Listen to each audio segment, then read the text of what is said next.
fools that are asking questions. No, you don't know shit. I'm no snitch. My favorite thing to do is ask what's the sitch. Kim Possible, and I'm on the rhyme. Watched that show back in the olden times, early 2000s. Pretty okay era. Then it all went south with the recession. Well done. Okay. So you really want to know, huh? Fine. I'm going to start by telling you this. And this is important, so listen up. Your entire life, this one and many others, you've been a god who uses its absolute power to make yourself powerless. Entire cultures, especially this one, have all been afraid of their weaknesses, supposedly, when in reality, they've all been afraid of their power. This goes beyond the matrix of reality. This is something much deeper than that. This is eternal. This is fully realizing your consciousness. This is infinite. This is evolution. This is our divine right. That's right. You know how many, like, high school, like, smoking weed for the first time ass type of freestyles get busted out here? And for just to clarify, it's not high school kids that I have corralled on my porch. It's me. What would that say about me? You know, like I'm hanging out, you know. I mean, you are considerably, I would say, younger than I am. I don't know how old you are. I feel take like a guess, man. How old do you think I am? I think you're like 25 or 6. No, 27. 27. Okay. Mm-hmm. Okay. Well, Well, I the mean, government says. yeah, and The government thinks I'm 27. that's right. Well, if they can count, assuming. And you know, I mean, so you are, you know, more than a decade younger than me. Should we go ahead and, because last episode we touched on Rage Against the Machine quite a bit. We were having fun talking about some of the music of your maybe middle school and high school era. Clowning on Pearl Jam. Clowning on them, dude. Eddie, I'm going home. it's a Jarl fest. Yeah. But yeah, like, what? Let's get into it, man. Why do you think so we did an episode and we weren't able to air it because I think you got hacked. I think, yeah. I don't remember a lot of what we talked about, so forgive me if I recycle any talking points. Missing heaps of Bitcoin, too. Yeah. You know, it's like, Yep. fuck. You know, that whole privacy thing. I know for a fact that I called for the deaths of, you know, certain foreign dignitaries. It's true, and some domestic. if Some I'm not mistaken. domestic as well. And Yeah. I don't want you working hard on this channel and on this cast, so I don't want to fuck your shit up. But The RSS feed should be fine. It should be safe. well, what I want to say is we don't need to necessarily call for the deaths of these people today. But I'm just gonna lay it out like this: the Windsors, what are we doing, y'all? Get them out of here. The royal family, no, leave Harry and Meghan out of it. I'm not enormous fans, but god damn it, it's. And then you know, the Dersh, Alan Dershowitz. Oh. I mean, let's just say he won't be facing any justice through our broken ass system. So maybe a little bit of street justice. I feel like the Dersh and Fred Durst are like pretty much, you know, Yeah, dude. we need to get them both in the same room. Yeah, and let Fred Durst beat the shit out of the Dersh. I would do that. I listened all the way through. Maybe we could demonstrate what a limp biscuit is for us or something like that. And speaking of this disgusting beginning of the podcast, I just want to go ahead and say this will be able to be in the farthest, deepest reaches of the blockchain thanks to Content Safe. Appreciate it, guys. You guys are basically ruining the future of America's youth, one podcast at a time. So I'm with Will Ingram. Will, you're awesome. And I'm sorry about the last show. Getting hacked sucks. Let me just say that. I knew they couldn't handle it. I knew they couldn't let us be free. Man, you know, yeah, it's tough. You know, I did everything that I could. Raspberry Pi, private network, VPN, you name it. No dice, man. Nothing's safe out there. Well, Bootsy, you're awesome too, and I really, really appreciate you having me back. Dude, it's my pleasure. And I thought we had a great chat last time. I really enjoyed it. and just happy to kick it with you. Will Ingram is an artist in a couple different fashions. That's right. Wieuca is a band that you guys are killer. Love your stuff. Been listening to you for years. Thanks, dog. And you're also an illustrator, digital art, and I love a lot of the videos and stuff that you be posting on Instagram. It's good stuff. Thanks, man. Yeah, I've been well, I was also doing a lot of fashion stuff for a few years, and I'm a little bit out of the game right now because I'm working on more like music video type projects. But you can see that I am sporting some fashion today. Definitely, dude. Your Q pants are out of control. Got the QAnon pants.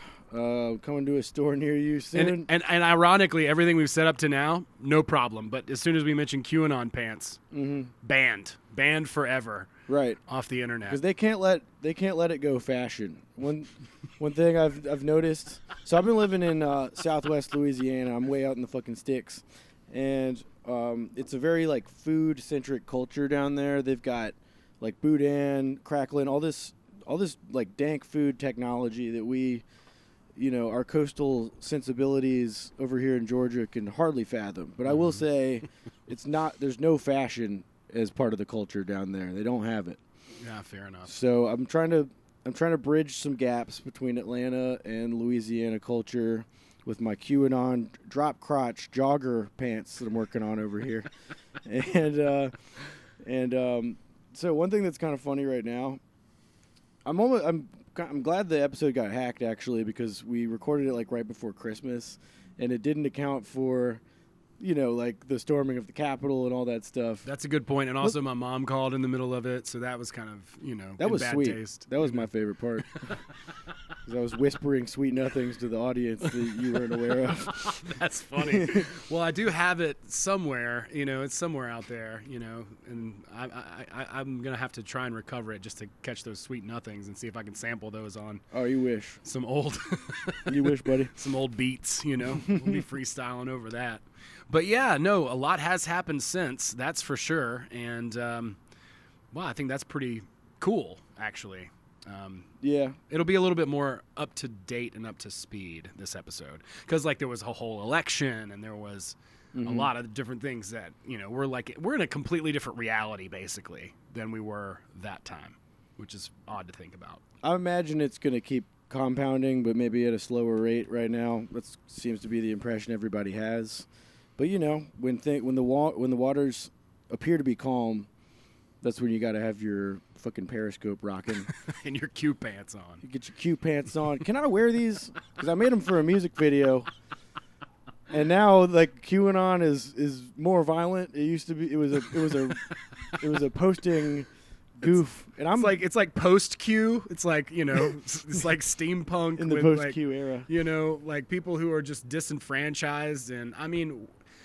Disenfranchised I don't want to boys. say. I was just waiting to see if it was a ruse or not, and then I was going to pick sides once we figured out whether or not it was fake. And it's since we figured it out that it's not. We figured out that Brittany Murphy is actually Q. Yeah, right. Which is great. I thought it might be Colin Kaepernick, but that would have been cool. That would have been the best troll ever. Honestly, I was thinking about it. Have you ever heard the conspiracy that Bill Hicks is Alex Jones? Yeah, I'm well versed on that one. That's such a good one. And all the videos are it's just people going through YouTube and being like, and Alex Jones's voice is fake. It's a garbage voice. No one actually talks like that. Yeah, there's one. I think you could find it on BitChute. ODD TV is the guy, and he has a documentary. It's like short too. It's like 25 minutes about it. And I was thinking, man, what a lot of work to go to, and what a shame if it's true that Bill Hicks did all of that to become Alex Jones, to become this fake figure, which I see the comedy in, right? Like it's certainly comedic. It's crossed the line. But he still got out trolled by Q, Yeah. To do all that 15, 20 years of a career, faking cancer, quitting smoking, becoming an alcoholic in order to get bested by Donald Trump. Yeah. Yeah, it really is a shame. So we're saying we subscribe to that. Yeah, I'm still into Q. No, we all believe that Alex Jones is Bill Hicks. Yeah, I think they're working 100%. together. I think Q is basically Bill Hicks and Alex Jones. Oh. Yeah. has been a Trump fan because he's just trying to pump, trying to get that. Both Texas boys that have done well for themselves. Yeah. And on a certain level, you have to respect it. I mean, it's just amazing. It's amazing that people would fall for, and I don't want to, I don't know, maybe that sounds judgmental, because I don't want to sound judgmental. I mean, I believe some pretty weird shit. Let me just go ahead and caveat that, okay? I'll just put that out there. I mean, I agree. Like, I'll be at the dinner table if we have like a family, everybody's able to get together or something, and I am definitely the black sheep of the family, and it's just gotten a little, I feel like I'm getting judged, especially since I became a flat earther and started subscribing to that a little more. It's like, people don't really understand what I'm saying, and I recognize that it's a two-way street, and it's on gravity's not carrying your voice like it should across the table. You know what I mean? Right, it's a problem. Because it doesn't exist, so it wouldn't be possible for it to do that. Exactly. I mean, I'm not like an evangelical flat earther. Like, I don't need y'all to... You don't need validation. No, it's like everybody, figure out how you want to perceive the world. I'm not here to judge. Just like, bear in mind, we know everything that y'all know, but we also know more shit on top of it. Because we went to the same schools that y'all did, and we learned all the same shit. Think about it, man. Like, CoStar, you know what that app is? Yeah. I bet you do. I bet you're matching with, all types of fine ladies out there, and y'all are going over. Is it like a Tinder thing now? No, with it's CoStar? not. No, I'm just talking about like. Oh, but you can see other people's. If you're on a date and it's really running out of gas, then you can download. If you're on a Zoom date and be like, "Are you running out of things to talk about?" You're a Taurus, okay? Let me check that out. I'm a Scorpio. I've never met a Taurus. I feel like that's a conspiracy. Are there Tauruses? Yeah, I only date Tauri. Okay. And that in and of itself is like, so if the government, or not our government, but the government that runs everything, has created this dome around us, right. the enclosed system that is planet Earth, mm-hmm. and the celestial bodies are all projections, then it follows that concepts like astrology and like anything involving the spiritual qualities of the sky, I'm getting dumber as this conversation goes, then so the true government, the one true government, initiated all of those conversations, right? And I think it's a little fucked up that they keep determining that I'm most compatible with Tauruses, because these fucking Taurus ladies, they're too smart for me. I can't keep up. I keep feeling like I'm going off the rails. There's nothing worse than being in a relationship, being intimidated the whole time, and outsmarted, outwitted, outfoxed. Mm-hmm. Tell me about it. Yeah, I mean, I guess I must have been dating Taurus this whole time, but I guess I've never asked. And it's possible. Well, that's all women are Tauruses in the real system, but in these fake constellations they put in the dome, right? It's they're trying to break it up to divide us. Yeah, mm-hmm. Yeah, absolutely. It's like a straight line, and they're like, "Oh, look, it's a witch riding a broom," up in the sky, and they're like, right. That's one of the new horoscopes coming around the pipe. It's wild. There's other shit. I think we got into Enneagrams last time and other personality breakdowns. Oh, yeah. I'm glad that shit's not airing either, because mine is bleak, and it's like somehow Will's a 0. Yeah. Just a pit of darkness. Just an emo, sad boy. Yeah, just a vortex that sucks in all positivity and turns it into nothing. Yeah, I mean, but there are... I don't know much about this because, again, I don't subscribe to this fucking government-sanctioned astrology, but I was speaking with someone at a gumbo cook-off in... Southwest Louisiana, and she was explaining to me that there are actually new zodiacs that we didn't know about, back in the day with those 12, I guess, old school There's as many ones. zodiacs as there are types of shrimp, basically. You know, I think, yeah, that's what they say down there. that's what they say. And It's like Pokemon. We got the first generation Zodiacs. I'm a Scorpio, if you want to put it that way, if you subscribe to it. But now we got like second generation coming around. I can't wait for the merchandising aspect. yeah, dude, get back into fashion. Yeah, for real, man. I'm hungry for it. Yeah. Look at us, dude. Couple dudes wearing beanies. Couple white guys wearing beanies out here. Making the Beastie Hoodies. Boys proud. That's right. Hoodies and exercise pants. Like I haven't lifted a weight Yeah. in like 4 years, you know? Like it's not well, yeah, it's been a while. I'm getting back into it just because there ain't much to do out in the sticks for me. I'm playing guitar like all day, every day. And Well, that's cool. talking to people about how fucked up their homes are Yeah. from those hurricanes. Man, that's rough out there for sure. Lots of hurricanes. And that's the stuff that doesn't get reported, you know? Big time. People are really upset about that down there. They believe that they're a part of the country that's been left behind. Mm-hmm. And there are funny and non-funny, repercussions from that. For sure. One that I'll let the crowd decide if it's funny or not, is I live on like a church road going off of Highway 90 in a town called Lacassine, Louisiana, population 285. And at the corner of the church road and Highway 90, there's a trailer with a big flagpole in the front yard, and on the flagpole it just says, "Fuck Biden and fuck you for voting for him." Oh my god. And that's flying like a full-sized flag. Oh wow. And it looks like someone drove their truck into his flagpole and like bent it up. But he might have gotten a new flagpole. He figured out some way to straighten it back up. But evidently the cops went over there and were like, Ricky, you can't have this flag. Like, it's right next to the church. They're doing more and more funerals over there. And everybody's looking at the fuck you flag. Oh my god. And he's just like, this is my property and my fucking free speech. You're going to threaten that? And the cops were basically like, good point. let it ride, brother. Wow. So that's my community. Wow, that's amazing. Well, I mean, I do admire the self-reliance, for sure, and I also admire the fact that people are still somewhat open-minded, and Somewhat, yeah. I mean, certainly I wouldn't want to say that, like, I don't want to like overly stereotype people in the area. Back to Q a little bit right now.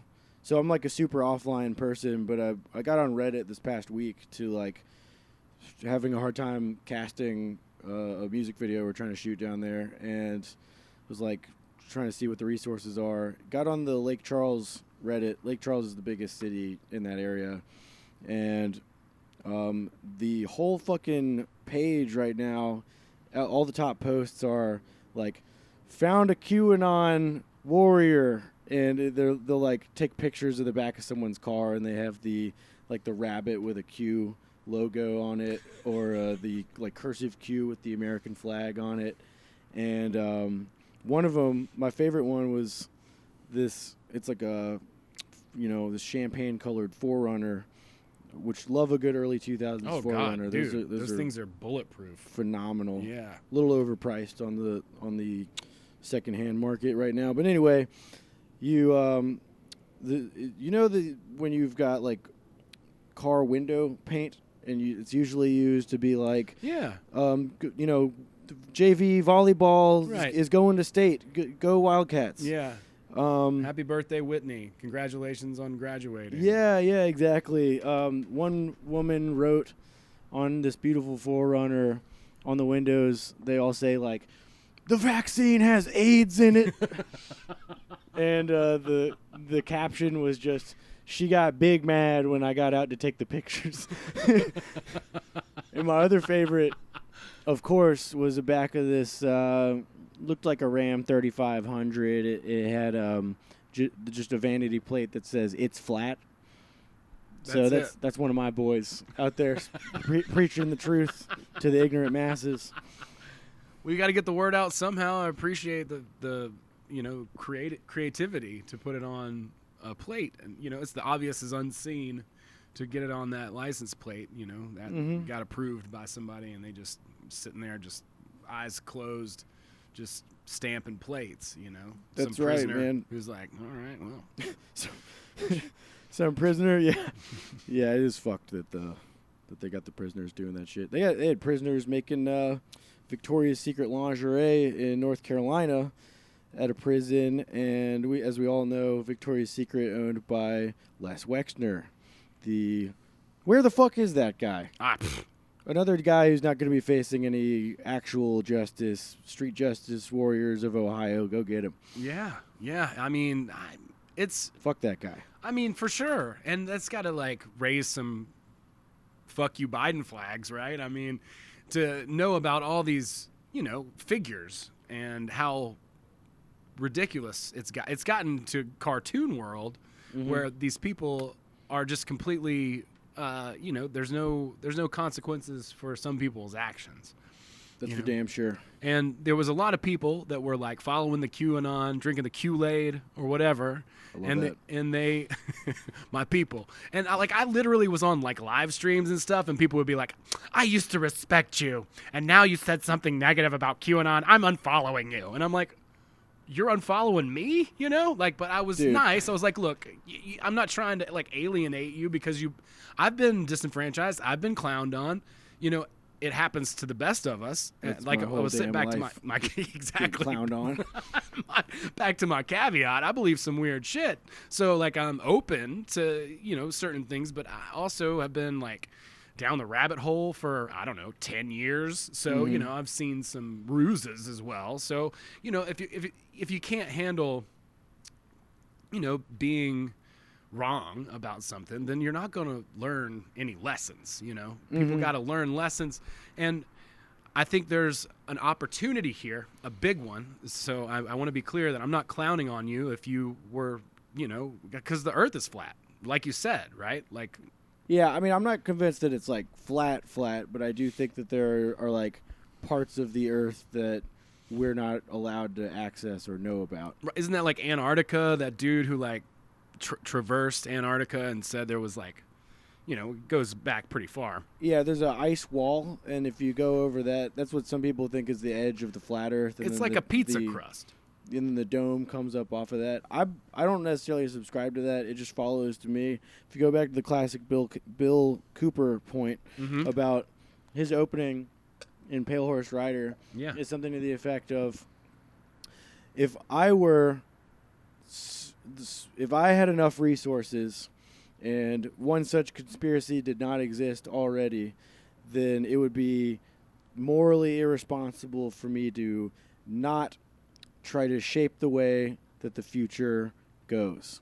It would be like, I have values, I've got things that I believe in, I've got my family that I need to protect, right? And I would alter the course of history to make sure that things are in line with what I think is right or what I think is in my best interest. And for him, he goes into a whole thing about what he thinks is right and his best interest isn't making money and controlling people. It's actually quite the opposite.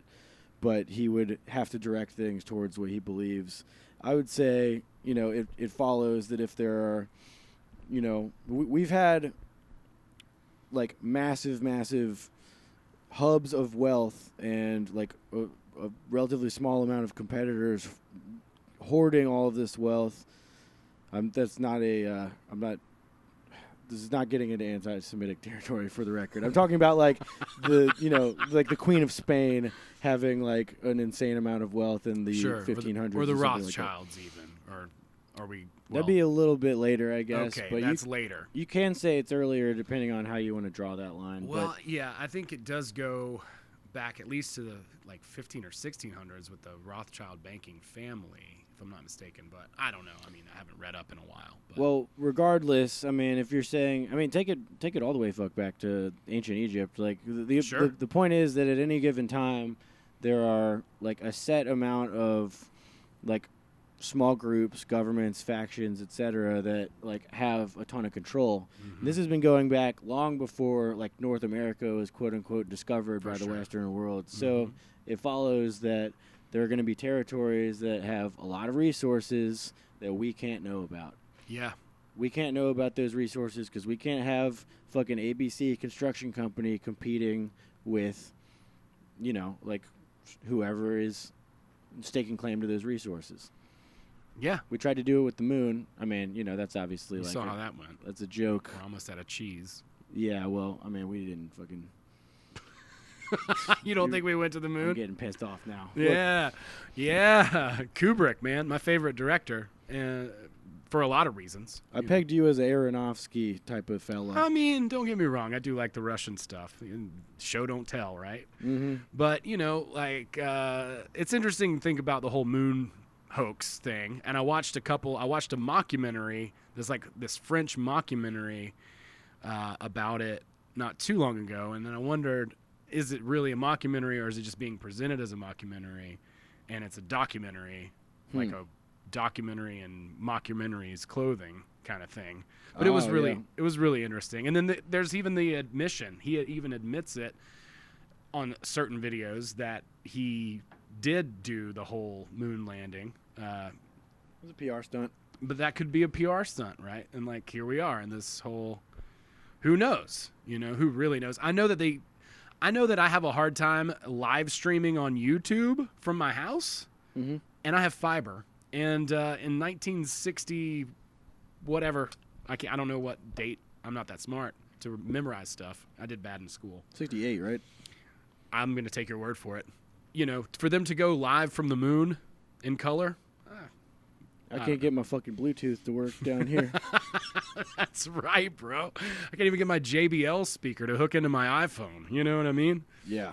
Heard. But no, it's interesting. I do feel like the gap just widens, and then there's more and more just different information being thrown, and then shards of truth, and then shards of mistruth. Post-truth is confusing. This era that we're in. Yeah, and that's why you can't like give people too hard a time for. You hope that a lot of Q heads or something like that, and other sort of like splinter groups that are being shoved into the limelight right now, that a lot of them are not participating in any violence or anything like that, and they are simply very frustrated and upset that they're being lied to, and they're trying to figure out what the truth is. And that seems fair. And you're gonna fuck up along the way. Yeah. You're gonna have some things some misconceptions about how you process information, but we can hope that some of these people are just doing that thing where you're like banging your head against the wall trying to break through to figure out how to understand something, and there is an honest, benevolent curiosity under it, and people are just being manipulated. I think for the most part it is sincere, but I think that as people come to the conclusion that, oh no, I wasn't correct about this, hopefully it's the beginning of people saying and shrugging off the two-party sort of paradigm, like that's what I'm hopeful for. I come from like the New Age movement, or what I've talk about on YouTube at least somehow sits within that sort of world. And there's a lot of untruth in the New Age movement. There's a lot of people pitching solipsism out there, talking about you're the only one who has a consciousness. Everyone is you pushed out, which is not what Neville Goddard even said. He said the world is you pushed out. Basically, the world is a mirror reflecting your attitude toward it, which that I agree with. But then you've got people who are just like, oh, well, if I just believe... or even like... Are you talking about people who can vibe their way to success? Yeah. Well, I mean, if you can't vibe your way to success, it's because you're not believing hard enough, Will. Oh, yeah. That's because your vibe sucks. Your vibe is trash, bro. So, of course... of course you're relegated, to playing break beats on a pickle bucket because, your vibe is trash. But no, there's elements of truth in the whole like manifesting ideology. There's elements of truth to it, but then there's also another side as well. So it's like people tend to gobble up one thing and think also that that's it. It's like, oh, here's this one thing, that must be it. Right. And it's not. It's like when you do like a mix, like a song, and you EQ the drums and you do this little compression, and then you put this thing on the bass, and all these little things add up. You don't just put one compressor on the master bus and then squeeze it, to -8 or whatever, and then the mix is finished. But we all want this, like, I think everyone just wants like well, of course, a solution, but like just a relief. Like Yeah. we just like all want to just like, ugh. And, you know, we're struggling and grappling, trying to figure out what reality is. And I mean, honestly, dude, it's fucking crazy. I can jump on a plane and I can fly to Spain or wherever. But I don't know how it works. You know what I mean? I don't understand how a plane can get Right. You don't know if that ocean you're flying over is really there. Exactly. Or if it's just, you know, like a screen. Right. It could just be a projection. Mm-hmm. Yeah, I agree. I agree with that. I want to get back real quick into, like, what we were talking about with Leslie Wexner. Sounds like a really good wrestler's name. I know, right? The fucking Lex dog. Laying it down. But, yeah, it's the idea of, like, if people are going to go unpunished for horrific crimes that we are aware of, we've all obviously seen what happened to Epstein. There's no justice, and he'll never go to court, and those victims will never get, you know, their day of any sort of official vindication because he's just gone and he's off the record. We now know that's probably going to happen to Ghislaine. That's in some form or another. That's true. And it's going to happen to every single fucking one of these people if they ever even get charges pressed against them. Many of them won't due to the sweetheart deal. Various sweetheart deals, actually. But, like, we're never going to be able to turn a page as a nation on trusting institutions at all if there isn't, like, a major ramification for these people. Alan Dershowitz should be scared to leave his fucking house. Absolutely. And everyone in America should know the address of the house that he's scared to leave. Yeah, he should definitely have to face some sort of repercussion for such cruelty. You know what I mean? Such outlandishly obvious, crimes against humanity. You know, it's insane. Like I don't know. There were still people, and probably still are people, who believe the Q thing even after all of this. And I think a lot definitely it's still going. It's probably bigger. It probably got a bump. got a bump even after. I mean, I understand. Maybe, you don't want to be yeah. wrong. People don't want to be wrong about the reality. It goes back to my like airplane analogy. You know, it's like I don't want to be wrong. But then again, I also can't understand every aspect of how things work. You know, it's like I want to be right about reality, but we still don't really even know what it is. So it's like the most primary need that we can never really 100% like choke 100%. down. Is it materialism? Is it objectivism? Is it idealism? Is it, you know, there's all these different philosophies, and not one of them has all the answers because like everything's just a signpost pointing to the map, which is not the territory. So to understand that the territory, we are led to a map, but that only gives us an idea of what the territory actually is. Everyone's got their own view of what's going on, and that's like, you know, conflicting and adding, you know, and so people are just like adding layers of reality on top, you know, of other people's and interfering with other people's beliefs about the world, and it's pretty crazy. It's dense. Plus our way of interfacing with reality, if you want to just pull it all into one reality, then it is like a very weak measure. 5 senses is not really enough to gauge what the fuck is going on. There are colors we can't see. There are smells that we can't smell, sounds we can't hear. Yep. We don't know what the fuck's going on, and there got to be more than 5 senses, that's for sure. Well, there are 12, actually. There was a doctor I saw on a podcast the other day, and I'm not pulling your leg on this. A doctor you saw on a podcast. Yeah, I promise you that's true. I saw a doctor on a podcast. Dr. Phil? I love Dr. Phil. I can't remember his name, but he was talking about how we have 12 senses and how basically like a lot of our facial expressions and like, for instance, auras or countenances of people's faces are sometimes vibrant and sometimes not. Like you can look at somebody and kind of see energetically or emotionally where they're at. You know, you see somebody and like, am I vibrant right now? You're man, you're indigo. Capital vibrant. Yeah, absolutely, dude. Like I feel like, you know, you're wiggling. You're just like wiggling in the ether. That's for sure.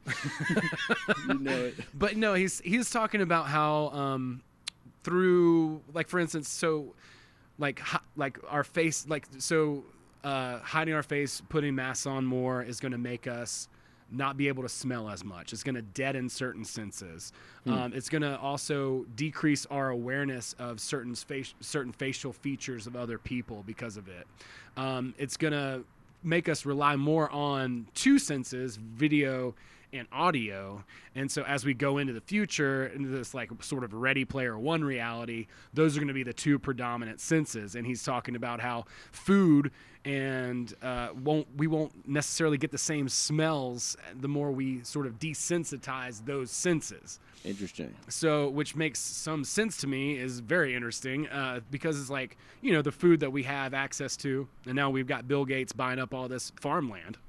And now the food we have access to is already, you know, genetically modified. And then all of a sudden we'll probably have more and more and more, and it'll all be kind of like, you know, if you ever take a break from, like, I used to love French fries, and I'm sure I still do. I haven't had one in a while. But if you take like a break from like French fries, for instance, and then you eat one, and then you're like, what is this? It's just some weird, greasy, wafery sort of thing. It's almost empty.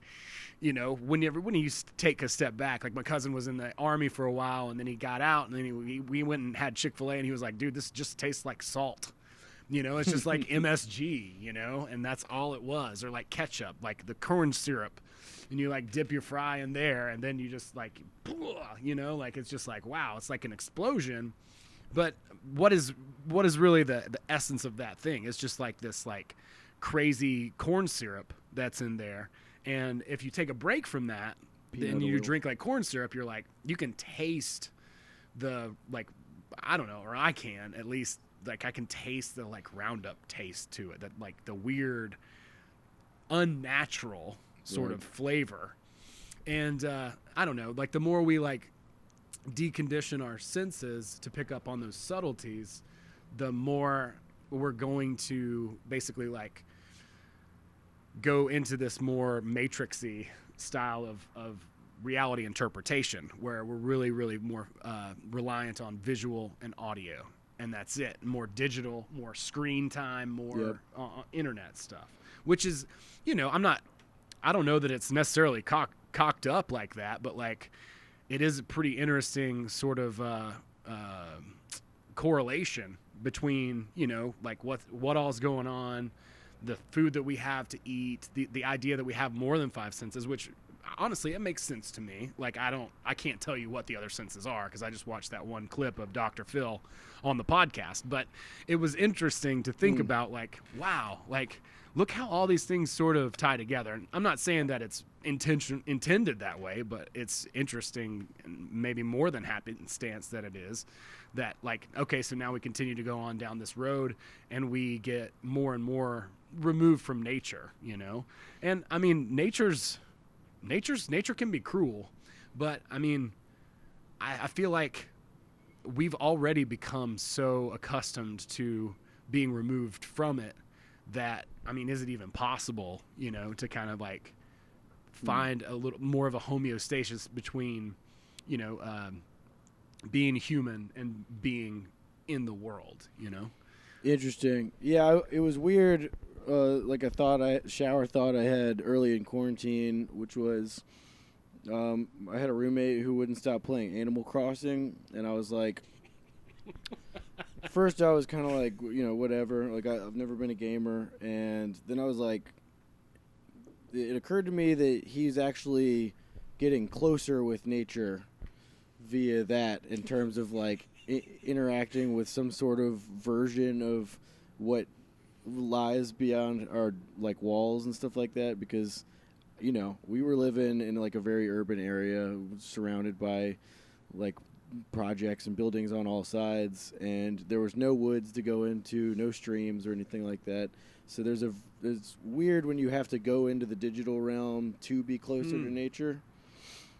That's something that occurred to me. Yeah, that is interesting. And, you know, back to that idea of like Ready Player One, you know, I don't know, I've never read that book, but I saw the movie a couple of years ago when it came out, and it's like basically this post-apocalyptic looking cities. Is that a Keanu vehicle? It's not Keanu. It's a kid. He would have been good. Oh, he's good in everything. I mean, yeah, Point Break was cool. Oh man. Classic. But yeah, basically, it's a bunch of people who are okay. So the premise is kind of cool. This guy is a developer, and he writes a game called Ready Player One, and whoever wins that game basically becomes like the ruler of the world. Oh. So everyone's on VR in the game, in the world, and the world has just completely gone to shit. Like everything's a project, everything's just looks destroyed. Mm-hmm. And so everyone's trying to do everything that they can to win this game so that they can actually have some wealth in reality, but they wind up spending their entire life in virtual reality in order to try to get to that place in reality. It's kind of like chasing money, It's like the person who chases money their whole life because they think once they get to a certain amount of money, then they'll be able to do all the things that they want to do instead of just doing the things that they want to do now, and not worrying so much about the money. I mean, there are some things you got to have money to do, but some people are so poor, all they got is money. You know what I mean? Oh, damn. Yeah. I used to hear it all the time when I was like going to college, and I'm like, I want to be in a band. I don't want to do any of this shit. And my relatives would say stuff like, well, you can be in a fucking Z-list indie rock band after you become a doctor. Go on tour when you're like 55 years old. I'm like, all right. Okay. I mean, honestly. Store for treasures in heaven, bud. Yeah. I don't know. I mean, granted, like, there's probably not I know there's not a right way. There's not. There's a lot of wrong ways to be in a band, but you're never gonna do it correctly. That's all I know. There's no right way. There's no one right way. And again, back to that point is like we're looking for this one thing. Like, oh, this is it. This is the thing. Mm-hmm. And then that's the one thing. There's no end all be all thing. But I don't know why we're conditioned to hope for that or think that.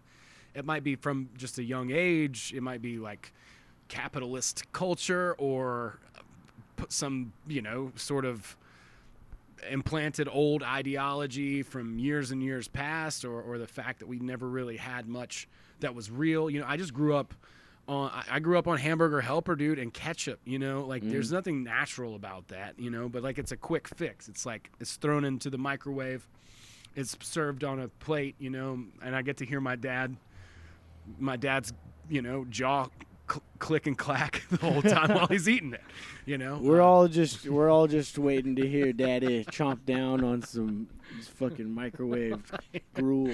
What are you eating, man? Like arthritic knuckles? What's going on in there, bro? Are you like snoring while you chew? Like I'm really confused. There's a lot of old man. I live in like company housing right now.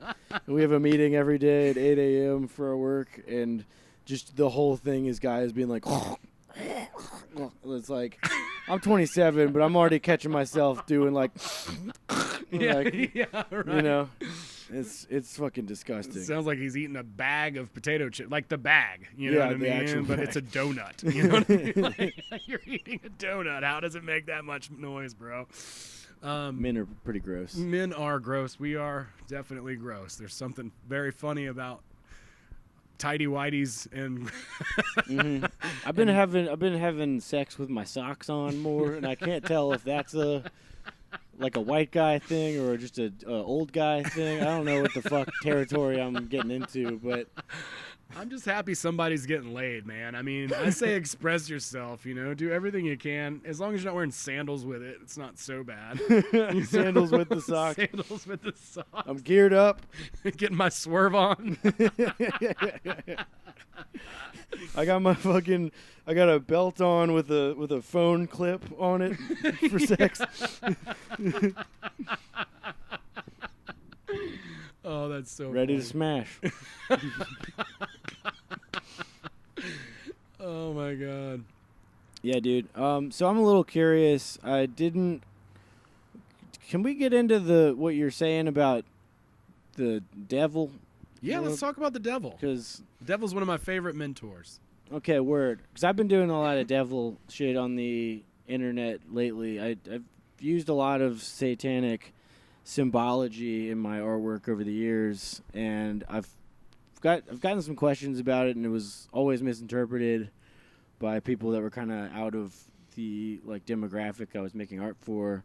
And so I did a few videos lately about like what the use of Satan is in that world of symbology, and it's nothing particularly interesting or like complex or deep, but the reason why Satan crops up so much in my work is because like I really identify with the devil as being this kind of like lost, like rejected from everywhere type of person, entity, you know, an angel that's Uncle Lester at a barbecue. You know. Pretty much, yeah. I guess I'm heading that way. It's sort of. I remember it was like when American Idiot came out. Green Day was on the cover of Rolling Stone, and there was like one of those blown up like blocks out of the interview where Billy Joe Armstrong says, "Everyone loves an angry young man. Nobody loves a bitter old bastard," and you know, so I think there's something to it of like maybe get your shit in a line before, you know, like you just end up being someone that never got it, you know, and was never able to connect with people. And I'm not coming from a place of anger or anything. I'm just simply talking about like the general archetype of the outsider is something that, you know, I relate to. A lot of people relate to. I'm sure everyone that listens to your shit can understand that. But that's a totally different use of Satan and Satanism than what you've been touching on lately. Yeah. I value that as well. You know, that book written by Napoleon Hill where the devil says I'm the negative half of the atom. Like, that's some powerful fucking knowledge right there, you know. Napoleon Hill asks him too in the book. He's like, "Well, why don't you take over and run the whole show?" He's like, "Well, what are you talking about, bro? Like, we're equals here. Like, I have my spot and he's got his, and we see duality all over. Like, we couldn't experience this reality the way we do if there weren't, you know, if there wasn't polarity, if there wasn't a positive and a negative charge. We would just be like, I guess, in the ether or whatever. We wouldn't have this physical world, right? Electricity wouldn't work if it wasn't for those two poles. So, like, it's necessary. And then, you know, there's also, I think, some legitimacy to the darker aspects of, like, Satan worship and symbology and, you know, all these secret societies and different things that are trying to just up their game in the hierarchy, get as high as they can so that they can just have, I don't know, like, carnal pleasure or power over other people or whatever. And I think that stuff comes from a very low level of consciousness. Yes. I don't think it's anything that's really all that valuable from a from a perspective of true gnosis of self or like true like fulfillment or it's a relatively uncurious outlook in terms of like you draw a line on where consciousness can go, and you say, like, okay, I'm rejecting, like, certain types of knowledge in favor of, like, physical pleasure and that type of thing, which, like, there's value in that, too, because many of us, especially down here in the South, are all raised in the church, and there's a big rejection of extremely natural parts of, you know, the human psyche and body. So, Sure. Like, it is important for people. I think most people tend to get it out of their system. Like, you turn 18, you move out of your parents' house or whatever, you start doing drugs and trying to have sex, and, you know, you maybe, like, fall into that while it's really novel for a little while, and then you eventually, like, understand that you need to kind of have a foot in both worlds. Yeah, I think that's a big part, and it's again like we want this one solution. Like you're either a Satanist or you're a Christian. It's like, no, dude, no. Pump the brakes. You know, there's elements of both of these philosophies. Like I have a friend, I think Andy's like fucking a Satanist, quote unquote, right? Shouts out, I love that guy. Yeah, he's a great dude, hell of a guitar player. He's a super talented guy. Corona survivor as well. Big ups. Bless his heart, you know. You know, but he basically from that individualistic perspective, I think that there's like a guy that's pretty popular who's like a vlogger on YouTube, Sticks Hex and Hammer 666. Nice. I assume he's like a Satanist. I don't know if he is or not, but he's got that sort of outsider. I wear a leather jacket in July, you know, kind of, you know, very individualistic kind of self-serving sort of ideology. And I think that there's something that's very important about, and even in that Napoleon Hill book, the devil says as much. You don't owe anybody anything. You only owe to yourself, any obligation or duty in this world.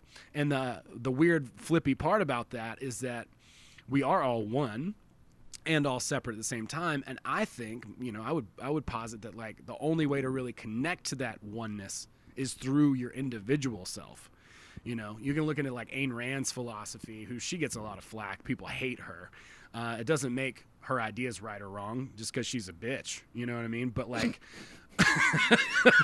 sure. But like she makes some really good points about sacrifice. She says that everything is self-interested as far as like the motivation. So if you want, like if you have a child, for instance, and you take care of that child, it's in your self-interest for that child to survive. That's her angle. Right. Yeah, I had a conversation with someone in Louisiana recently who was kind of like, chiding me a little bit about certain leftist views that I have, and saying like, oh, you still think that you can, you can help people. Well, doesn't everybody have self-interest? And I'm like, okay, yeah, everybody has self-interest, but the idea that anyone knows what their self-interest is one layer. The idea that our self-interests are interconnected is another layer. Right. The idea, it's like all these things. It's not just direct competition.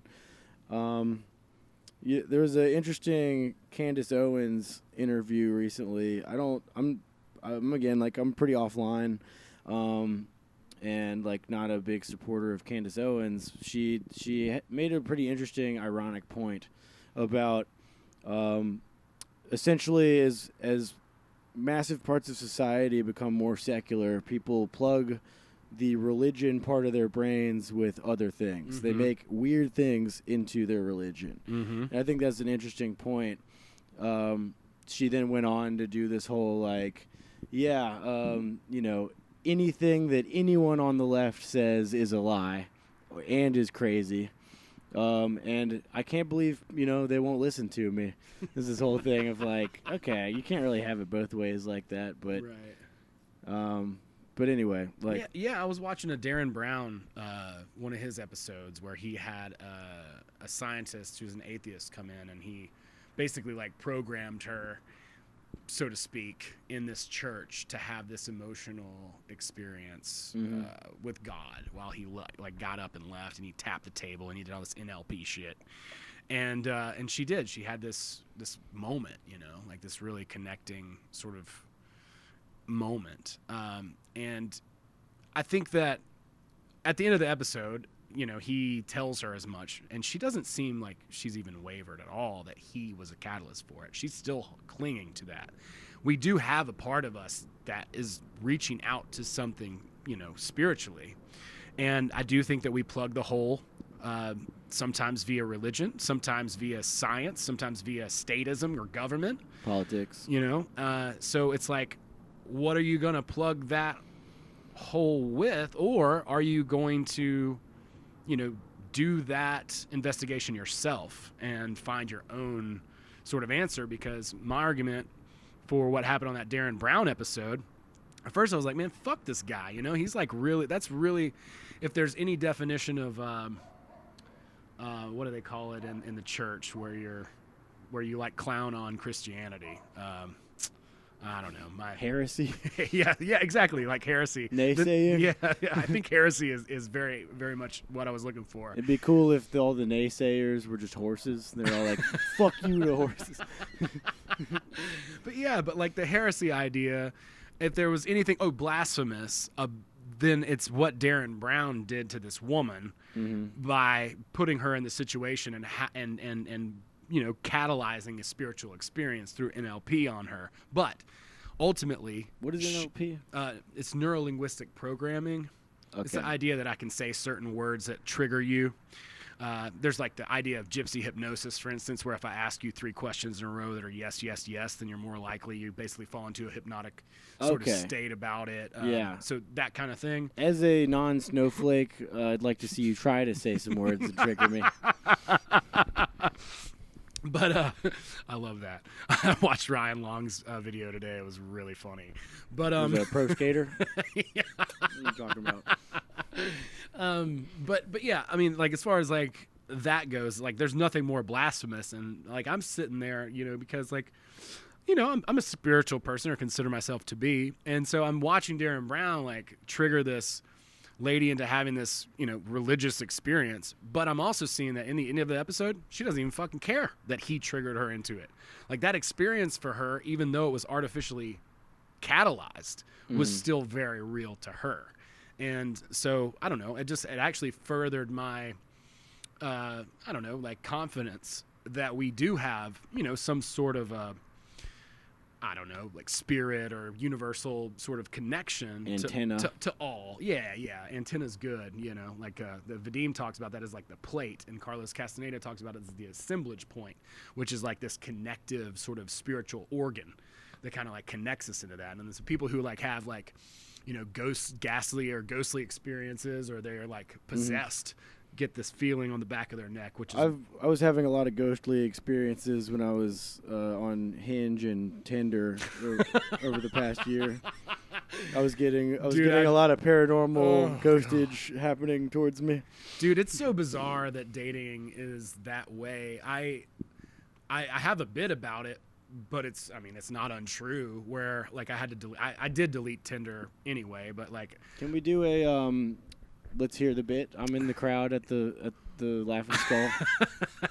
I don't know if I can do it like that, you know, like da da da da da da. But basically, I had to quit Tinder because I swiped right on my best friend's daughter. Oh yeah! Holy shit! I mean, we didn't match, so you know it's okay, and I would have like not done anything. But you know, Fair the enough. bit is basically like you get into a hypnotic rhythm with Tinder, where you're like left, right, or if you're me, you're just right. Yep. And it's just a bizarre, strange thing that's how people date now. Like, again, back to the senses, the 12 senses. Like, so there's some special shit that happens when there's a romantic relationship with somebody. It hasn't happened a lot for me, but when it does, like, there are elements of it that are feelings that are beyond words. They're beyond, like, it's not just the way someone smells, you know, it's not just the way they look, it's not just the way their voice rings in your ears. There's like stuff that's beyond that. Right, and that's called vibe. That's called a vibe. That's called that's called future divorce. Like, Oh yeah, that's what that is.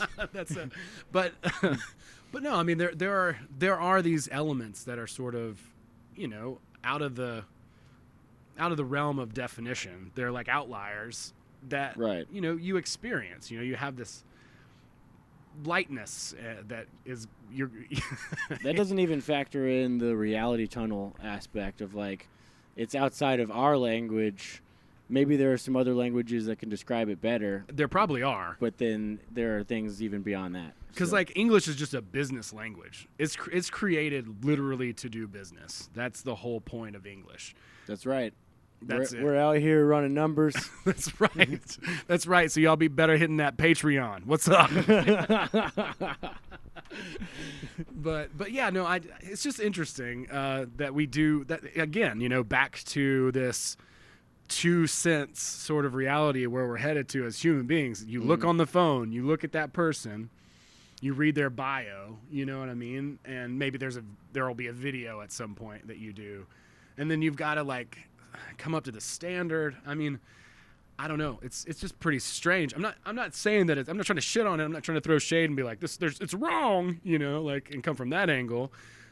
But it's just weird. Yeah.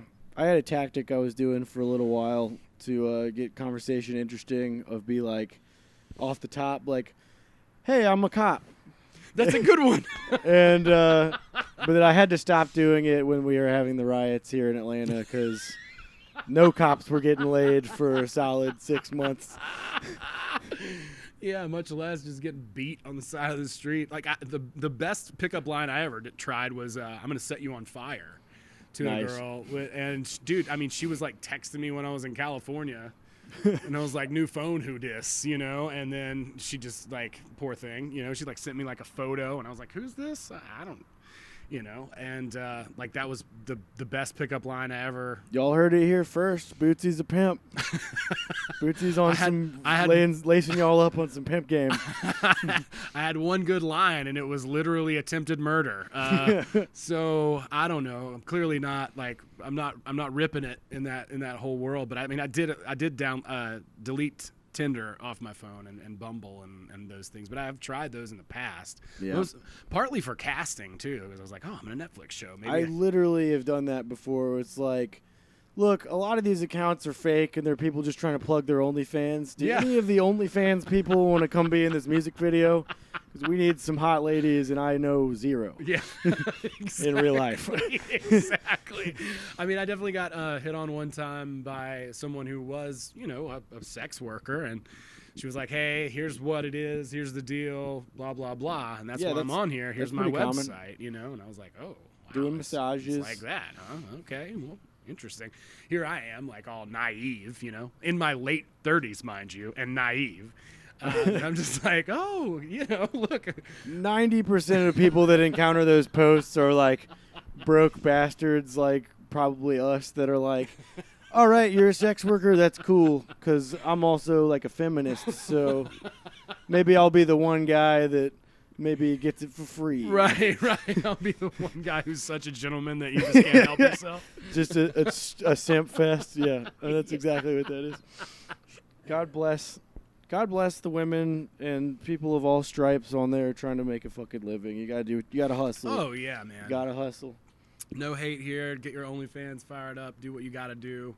I don't know. I mean, it seems very artificial. You know, the world that we're sort of inhabiting and moving toward. It just seems more and more artificial, more two-dimensional.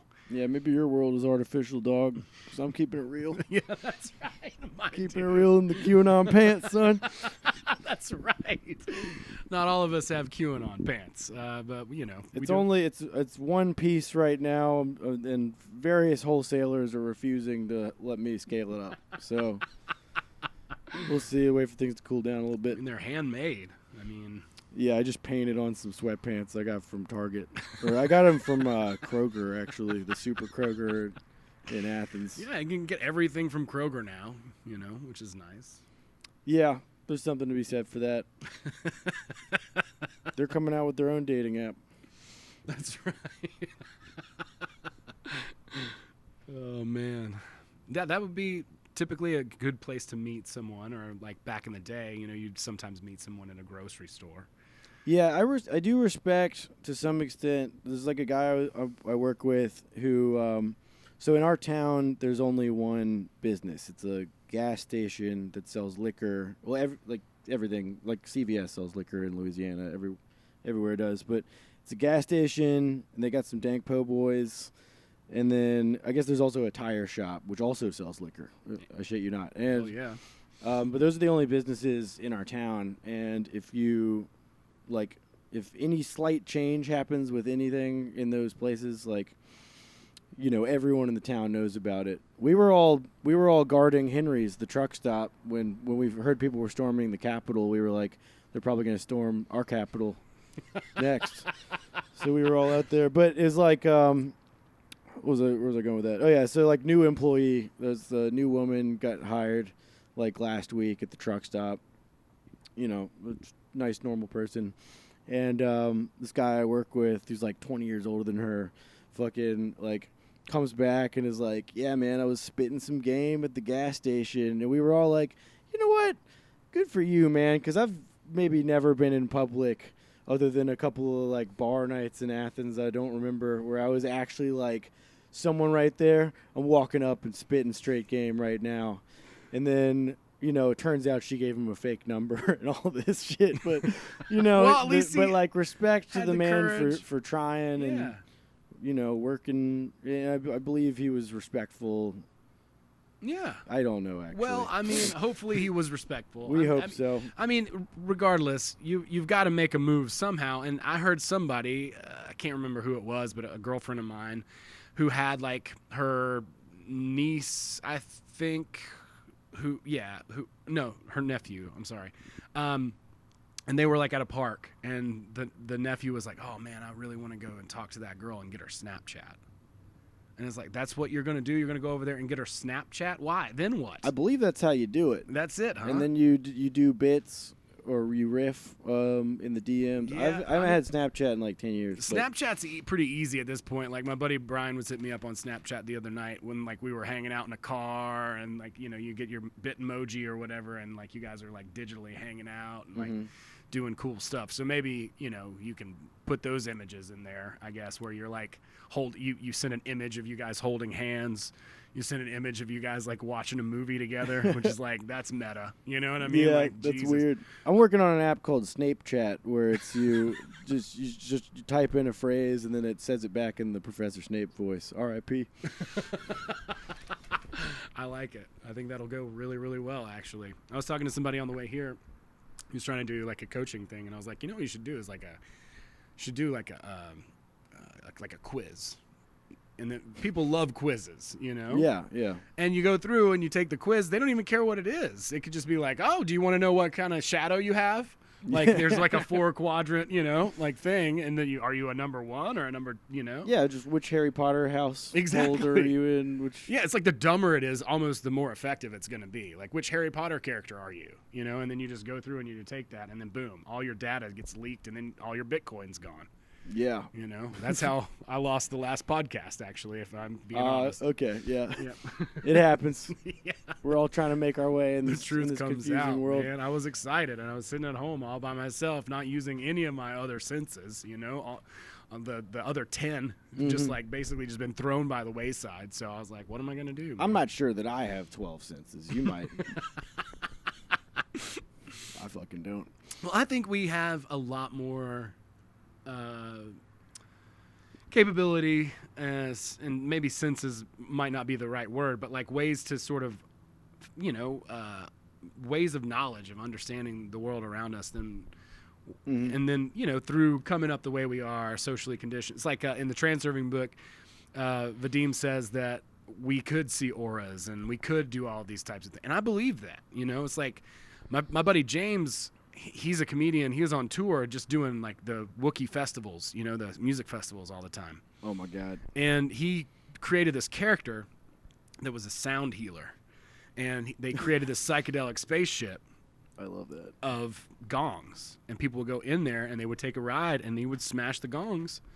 And these motherfuckers would come out healed. And he was like, I don't know how it's happening, but it's happening. And he had zero importance about it.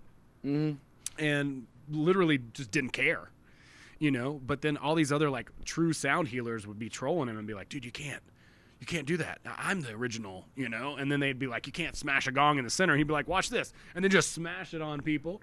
And people go in their psychedelic spaceship and get healed. And then so you're around that all the time. Like when I was in the church, I would see crazy shit happen that I could not like logically explain. Yeah. But when you're around it all the time, every single day, it becomes commonplace. And it's like riding a bike at that point. It's like, oh, well, I can't tell you how I ride a bike. Yeah. I can't tell you how this plane goes over the flat earth and over to Spain. But I can get on this tin can, I can sit down, I can strap my seatbelt up, and then I wait for 8 hours. And here I am. And then eventually that plane hits the World Trade Center. Exactly. We don't know how it happens. We don't know how it happens. We don't know how it happened. You know, I didn't see any terrorists on this plane. Nope. I'm not really sure how I this. saw some government agents. I didn't see any box cutters. Nothing. You know. I've definitely been on a plane with a knife in my backpack. Like one time I was flying to, my brother was living in Wyoming, and I was flying out there with my dad, and I was like, somehow I accidentally got a pocket knife through like security that I just didn't realize was in my backpack. But I was sitting next to him on the plane, and I just pulled the knife out like a little bit so he could see it, and I was like, so the box cutter blade was like less than half this big for 9/11, right? And he's like, what? Oh my God, like put that away. It's like, you know, it happens. No, I mean, it does for sure. It's just the ingenuity. People, you know, with limited resources, they work hard, and we've lot of y'all listening right now, you've got some version of a small blade. I've got not me. My blade is very long, but Nice. but we've all got small blades, and we can take over the world. We can land that plane wherever we want to. Death will find a way. That's what I think. That's right. I like it. Well, back to Satan. Thank you. Yeah. Let's do it. Yeah. Back to Satan. You know, I think, like, it's interesting to think about the whole, like, social appeal. Because, like, in the 80s, and I was still kind of young coming up in the 80s, but there was, like, a scare. Like, people were scared of Satan. They were scared of Satanism. The satanic panic is a mystery to me because I was born in 93, which is, like, one of the best times for satanic panic content. Like, Hidalgo Rivera, that's the guy's name, right? He had a talk show. Geraldo. But yeah, close. Whatever.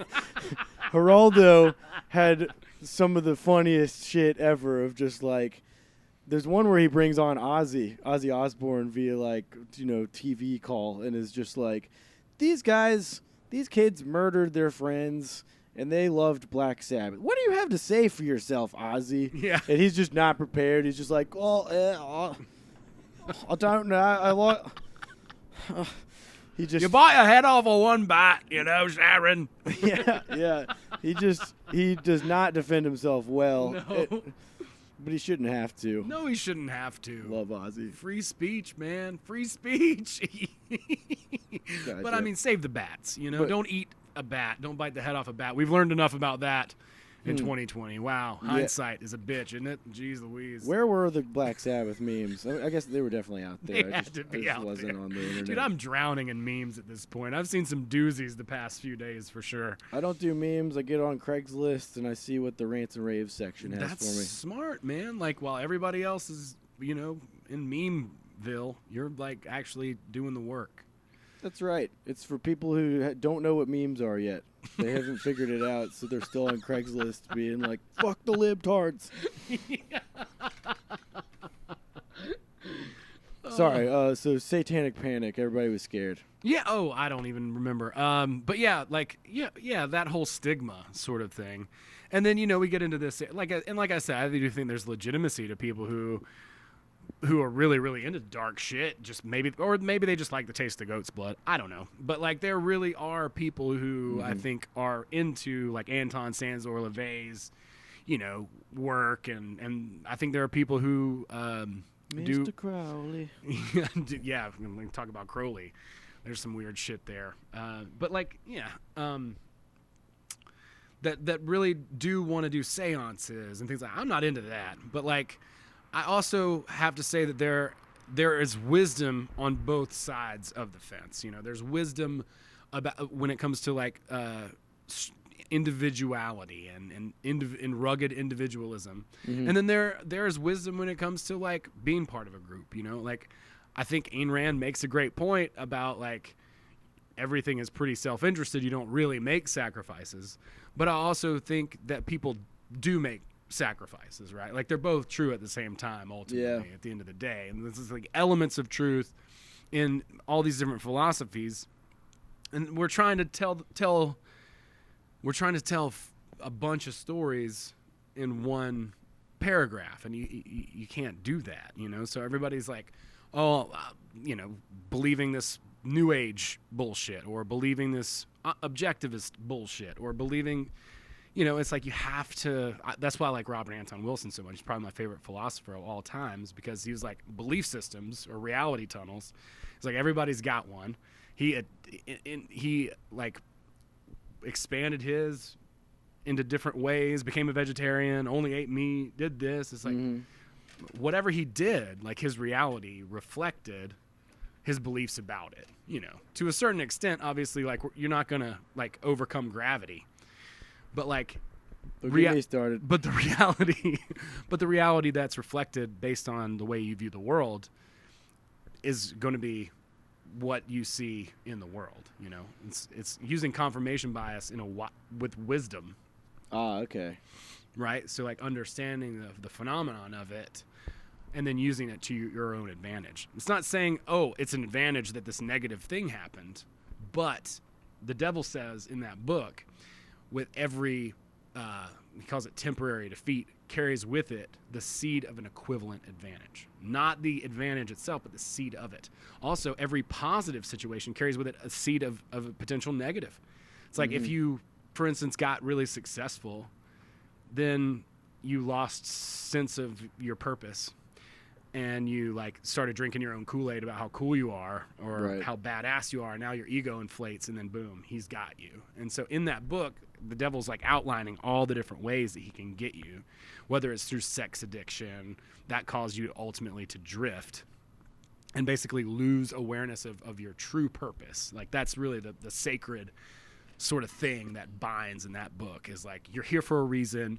If you can hang on to that, then that will keep you grounded. And then from there, whatever, you like try this thing and then you go down this specific, series of events and then boom, something doesn't go right. And you're like, oh shit, if you give up, then you fail. But if you mark that as a temporary defeat, then you can shift over and be like, oh, okay, well, cool. The Q pants didn't sell. Maybe I can do Converse All-Stars again, or maybe I can do, this particular sort of thing. And you still have your expression, you still have your purpose as an artist, for instance, but now you're finding different ways to apply it. And those failures, some people would call it temporary defeat. So you keep going to this, like, I did music, I did, comedy, this, that. Now I found myself in an interesting position, but like if I can hold on to what my purpose is and express that through whatever means that I'm using as a form of art, then it comes through pretty congruent, and people will generally speaking be drawn to that and attracted to it. So, okay, now I think I get it. Like you're saying, being lost to the devil, so to speak, is to lose your purpose. Is that the correct way? That's what he says in takeaway. Yeah, that's what he says in that book, essentially. Yep. Interesting, because so that's in conflict with what I was talking about, like my use of the satanic symbology, less Satanism and more just Satan himself, of like embracing that your devil. That's the part of your dark side, right? Or that's the part of you that I guess is also your true purpose, but people are going to be telling you don't. Yeah, Yeah. So in a way, we're talking about the same exact thing, but it's reversed. And in my version, the devil is good. Yeah. I mean, I'm the devil. Well, everything's like these symbols, these like we were talking about these signposts, right? Mm-hmm. So like it's just ways for us to interpret the territory itself through this map. So if you wanted to use the devil as God in your map, then that makes sense to you, on your journey, however you want to use that, or whatever the symbology ultimately is. It's like I have gotten into it with my mom, who's a Christian, at times about symbols. She's like, why do you have to have the symbol, the Eye of Horus and blah, blah, blah? And I'm like, Mom, the symbol isn't the meaning itself. It's like a sigil, or it's like a talisman. The talisman doesn't hold the power. It's the belief in the talisman that holds the power, or, really the faith or the knowledge of what it is capable of, where the power is derived. It's not the talisman itself. That's just a symbol. It's the object. It's like there are definitely generational differences with interpreting that type of thing too. You're talking about, like, if you're coming up on like some of the heavy music of the 90s and stuff like that, then the idea of Satan being subversive at all is sort of like cliche in a way. It's like there's nothing scary about like a pentagram. It's just like something bands use, but to be sick and but with skateboards, with my parents' generation, like baby boomers, that whole deal. And I'm not ragging on all of them, but a lot of them cut from this like religious Southern cloth. There's an idea of like, okay, well the bad guy is the guy like with a leather jacket with like, fingerless gloves with the studs on them, and he's wearing just like maybe a black leather policeman's hat and sunglasses. That's a bad man. And I'm thinking about like that's just like a gay S&M. Yeah, I'm like, dude, Like, that's the YMCA guy. That's just like a guy. Yeah, that's Yeah, like it's Judas Priest. You know, it's like exactly. that person might do something that you don't agree with, but it's people that dress like you, not you, but like their version of what like an idealized like square American man. Like, the Dersh. that's the guy pressing the nuclear button. Yeah. That's the guy that's saying we can, hire people to go murder civilians in other, countries. It's the guy shit eating like that. applesauce, and it sounds like somebody stuck a fucking whole row of firecrackers in his mouth. Yeah. That's the motherfucker that's responsible for this shit. Yeah. So I don't know. It's like the tables flip a little bit, and the idea of like, one thing I was told a lot when I started using a lot of Satanism type shit was like someone that follows your Instagram account, someone that's like bought sneakers from you or something, is gonna go out and do a mass shooting. Like you're aligned with a very dark subculture of people that are troubled. They're looking for answers. They're like they can't just go with society, that type of thing. Which like I identify with. Again, just the idea of like not really catching a flow and washing downstream, but like sort of everything having friction, and this like conflict theory standpoint. And I was that really upset me at the time because I was going like, what are you talking about? Like, you fucking voted for like these insane ass wars that we're still in. Like, that's bad. Drawing a pentagram and putting it on Instagram doesn't do anything. Right. But on the flip side, I mean, like, people have learned a lot, even like people on the right. And again, like, I'm not even like railing against people on the right. I don't consider myself like just a leftist or anything, but I know that I'm not a centrist in terms of like the status quo. Some people say the status quo doesn't work for anybody. The status quo very much works for like certain classes of people. Well, it works for the top 1%, that's for sure, which is the majority. I mean, there's a thing in nature that we see a lot, the Pareto principle, which is like, and you see it reflected in all types of different things. Like if you have a business, for instance, then 80% of your revenue is generated by 20% of the people who are your customers, and vice versa. But like it's gotten like that might be somewhat natural, but like the top 1% or the top 1% of the 1%, like was just really, if like that's not, there's nothing healthy about that. So the status quo is definitely working for Bill Gates. The status quo is working for Jeff Bezos. The status quo is less and less working for the doctor down the street that makes $600,000. It's less and less working for the person who makes $100,000 a year and drives a Tesla barely, and just like is trying to look cool and maybe pick up some, pick up some girl that's not, on OnlyFans, on Tinder or something. And you got to say Godspeed. I hope he does pick up. I hope he does. I hope he finds the love of his life. I do. Let him smash. Someone out there. Find whoever this fictional man is and let him bust. Yeah, I mean. Come on now. This fictional real man in the alternative space, he's out there somewhere. Me bust. Come on, it's gonna be great. Just one nut, preferably on your face. Oh no. That's a good song, but oh, that's a classic. I remember that tune. He had a cool.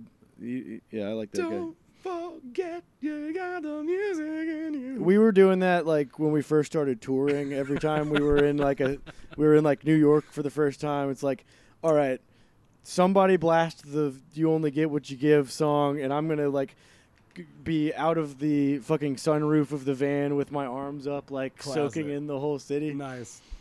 And it's a lot of fun. Childlike, like John Cusack type. That's right.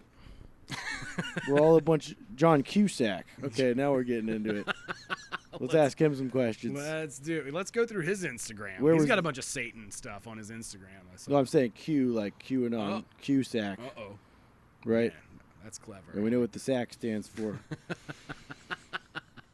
No, I love that guy. He's fine. Yeah. But no, I mean, I think that, to be a centrist, I don't know. I mean, what does that even mean? Is there a centrist anymore? I don't even feel like there is any such a thing as a centrist anymore. I certainly don't consider myself to be aligned with any of the major political parties. Is like I'm actually been writing some sketches, and I wonder if we can even make them without just getting completely banned. I think you could make an argument for centrism being basically the like identity politic heavy sort of like neoliberal faction. Like, it's not really true leftists or like socialists or any of that shit. And I think like quote unquote liberal Republicans are going to be filtering more and more into what this like centrist neoliberal viewpoint is, as things like as there becomes less a use for saying I'm fully on board with like the Trump version of politics. There was a minute where like people that very much disagreed with Trump but that were in the Republican Party were like courting that because they knew it was going to be good for them in the short term.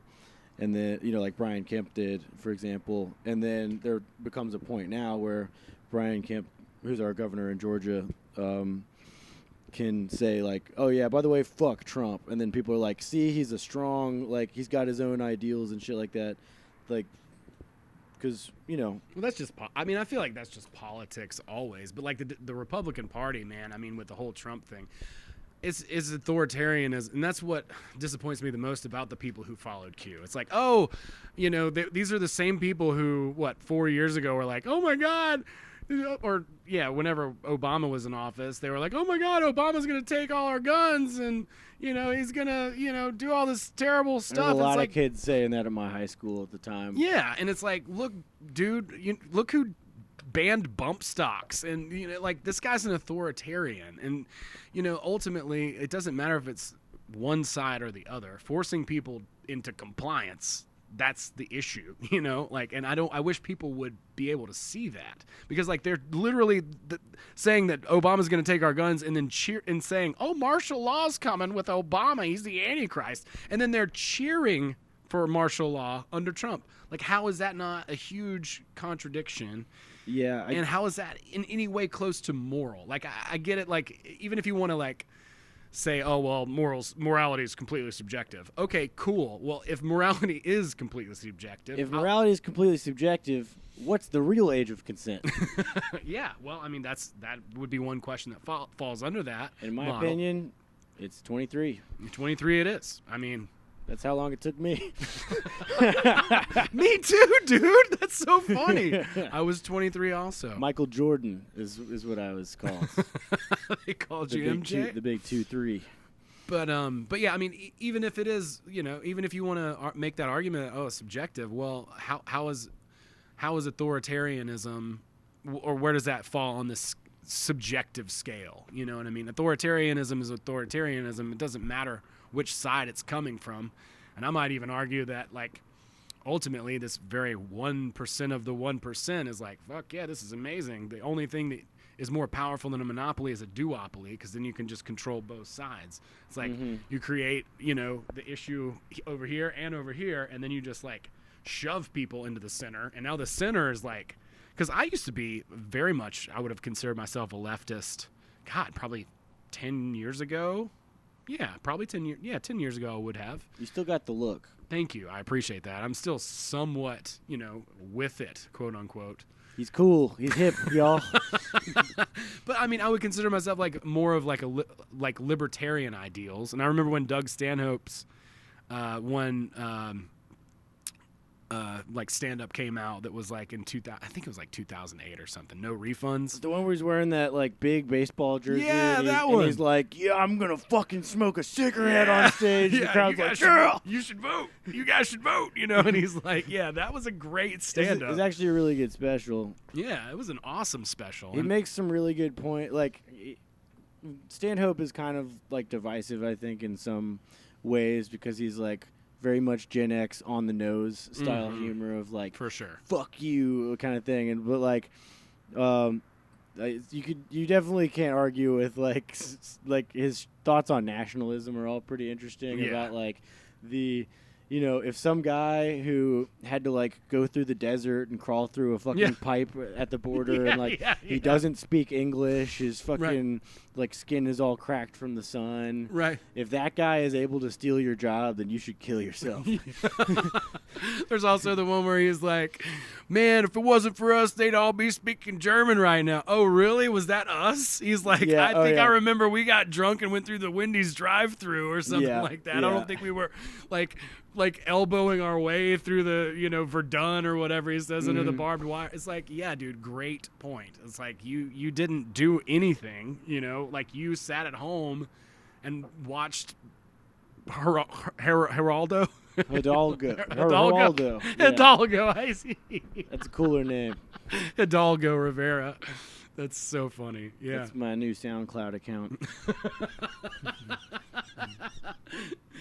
Oh, that's awesome. But yeah, he makes some great points. I liked a lot of like what he had to say specifically in that special, and like a lot of that's rang with me. And then I got into like anarchy philosophy a few years after that, probably 2012, and that's when my whole like world like really started to open up, because I would have been an SJW probably if it wasn't for like just curiosity, learning more, reading all these different books and takes on philosophy, because like you get into the philosophical argument, you own yourself. Sure. Or you don't. I mean, I don't know how you can own it and not, but like you're responsible for yourself. And so from there, it would follow that means that you're responsible for whatever it is that you create with your hands, your thoughts, your actions, and your emotions basically are your property.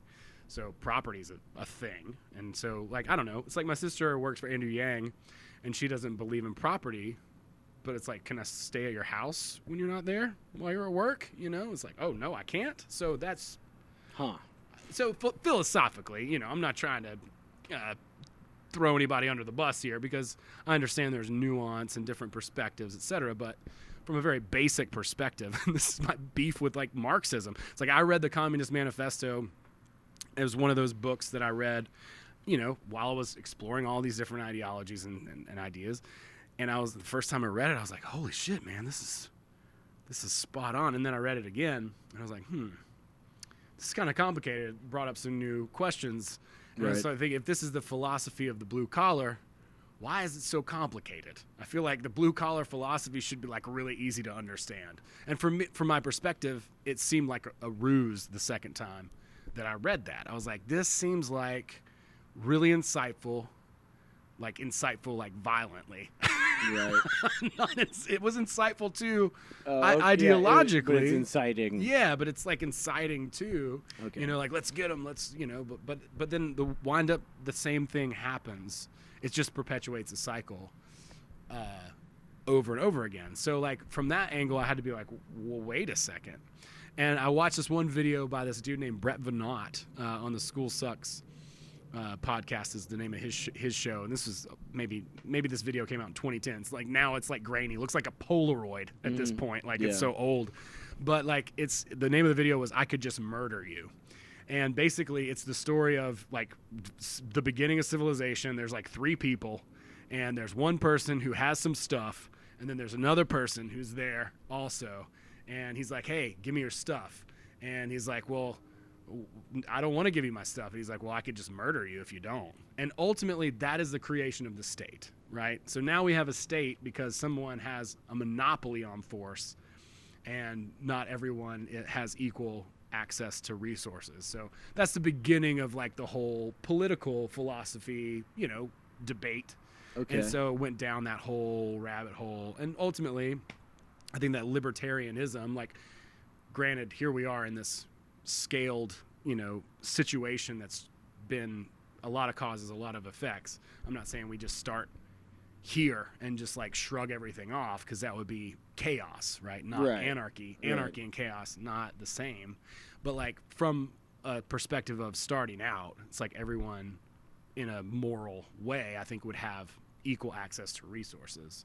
Yeah. And that would be the beginning. Libertarianism makes sense if everyone starts from the same place. Right. But it also could, if it is the most natural philosophy, it could potentially like weigh things out. So I think we're in a big issue economically because these gigantic corporations continue to get tax breaks. Small businesses don't get the same, deal, and so it's like Amazon stays open, your mom's, worm hut or whatever has to close right now. Yeah, she did have to close it down. That shit was cool. Yeah, and it gets even more complicated when you're talking about, like, okay, well, we've seen all the fucked up, like, if the government assassinated MLK, like, do you really want more government? But it's also like, well, is the government just owned by a small group of corporations? Shouldn't we be trying to take power away from them so we can have some control over state? Right. Because I can vote someone out of office, but I can't, like, be on a board of directors to vote a CEO out of their seat, something like that. Right. And like my sister would say, or even Kelly Petronas would say, well, we're giving all this money into the government. Why can't we get it back? It's like investing in a company. Shouldn't that be how it goes? Like from that more, and I'm like, yeah, that makes sense. That was one of the pitches of Trump coming into office in the first place, was like, he's going to run this shit like a company. Yeah, that like, was. Okay, are we customers or are we employees? Well, because, if we're customers, then that should make sense. If we're customers, I get that. Then I should be able to pay for the services that I want. Right, not bundle everything. Not the ones that I don't want. Like, I don't want you to fling missiles on people in the third world who don't have enough food to eat. Like, I don't want that. I don't want, I don't want you to use my money to... it's not even an argument with, like, healthcare, for instance. It's like, I'm cool with that. Like, yeah, people... Give people health care. Great.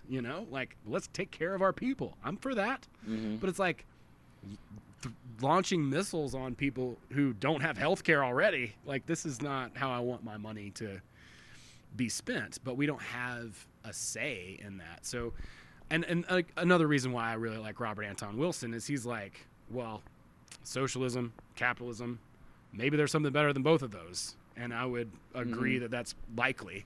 And there are some solutions potentially with the blockchain. And my friend Damiano, for instance, is an Italian guy, and that's a place where communist philosophy has been very prevalent. And he's like, dude, it's kind of the best of both worlds, between like libertarian privacy on the blockchain and then having access from this sort of more communistic sort of mentality. So that sounds interesting. Let's reel things back just for a moment back into edgelord Gen X comedians making points. Yes. And it is relevant to what we were talking about a second ago. Bill Burr doing his, like, SNL. This was, like, a few months ago. I remember that. That whole, like, cancel culture is fucking stupid. And like, I think some people, like, I got an alert on my phone that was like, Bill Burr makes some controversial remarks on SNL, and someone sent it to me, and I was like, that's not controversial. Like, did he just find out what cancel culture was? That shit was like 4 years ago. I mean, it still, like, has an impact in certain forms right now, certainly, especially if you want to get into, like, the, like, purging people off of Twitter right now. But, which, there are pros and cons in terms of the precedent of that. I promised myself I wasn't going to say precedented or unprecedented. Unprecedented. Maybe God if we damn talk it. in baby talk, people will understand what we have to say. Well, I'm just saying, like, so the idea of, like, we shouldn't censor people if they're making points. Can we all be adults and, like, allow people to say shit we disagree with without freaking out? Yeah. Or are people dumb enough that they're going to get whipped up and storm the Capitol if you're saying something dumb that we don't agree with? Because that's the problem. If, like, or raiding the streets, if you want to look at it from a right-wing point of view and talk about, like, the BLM protests, riots of this summer, it's like,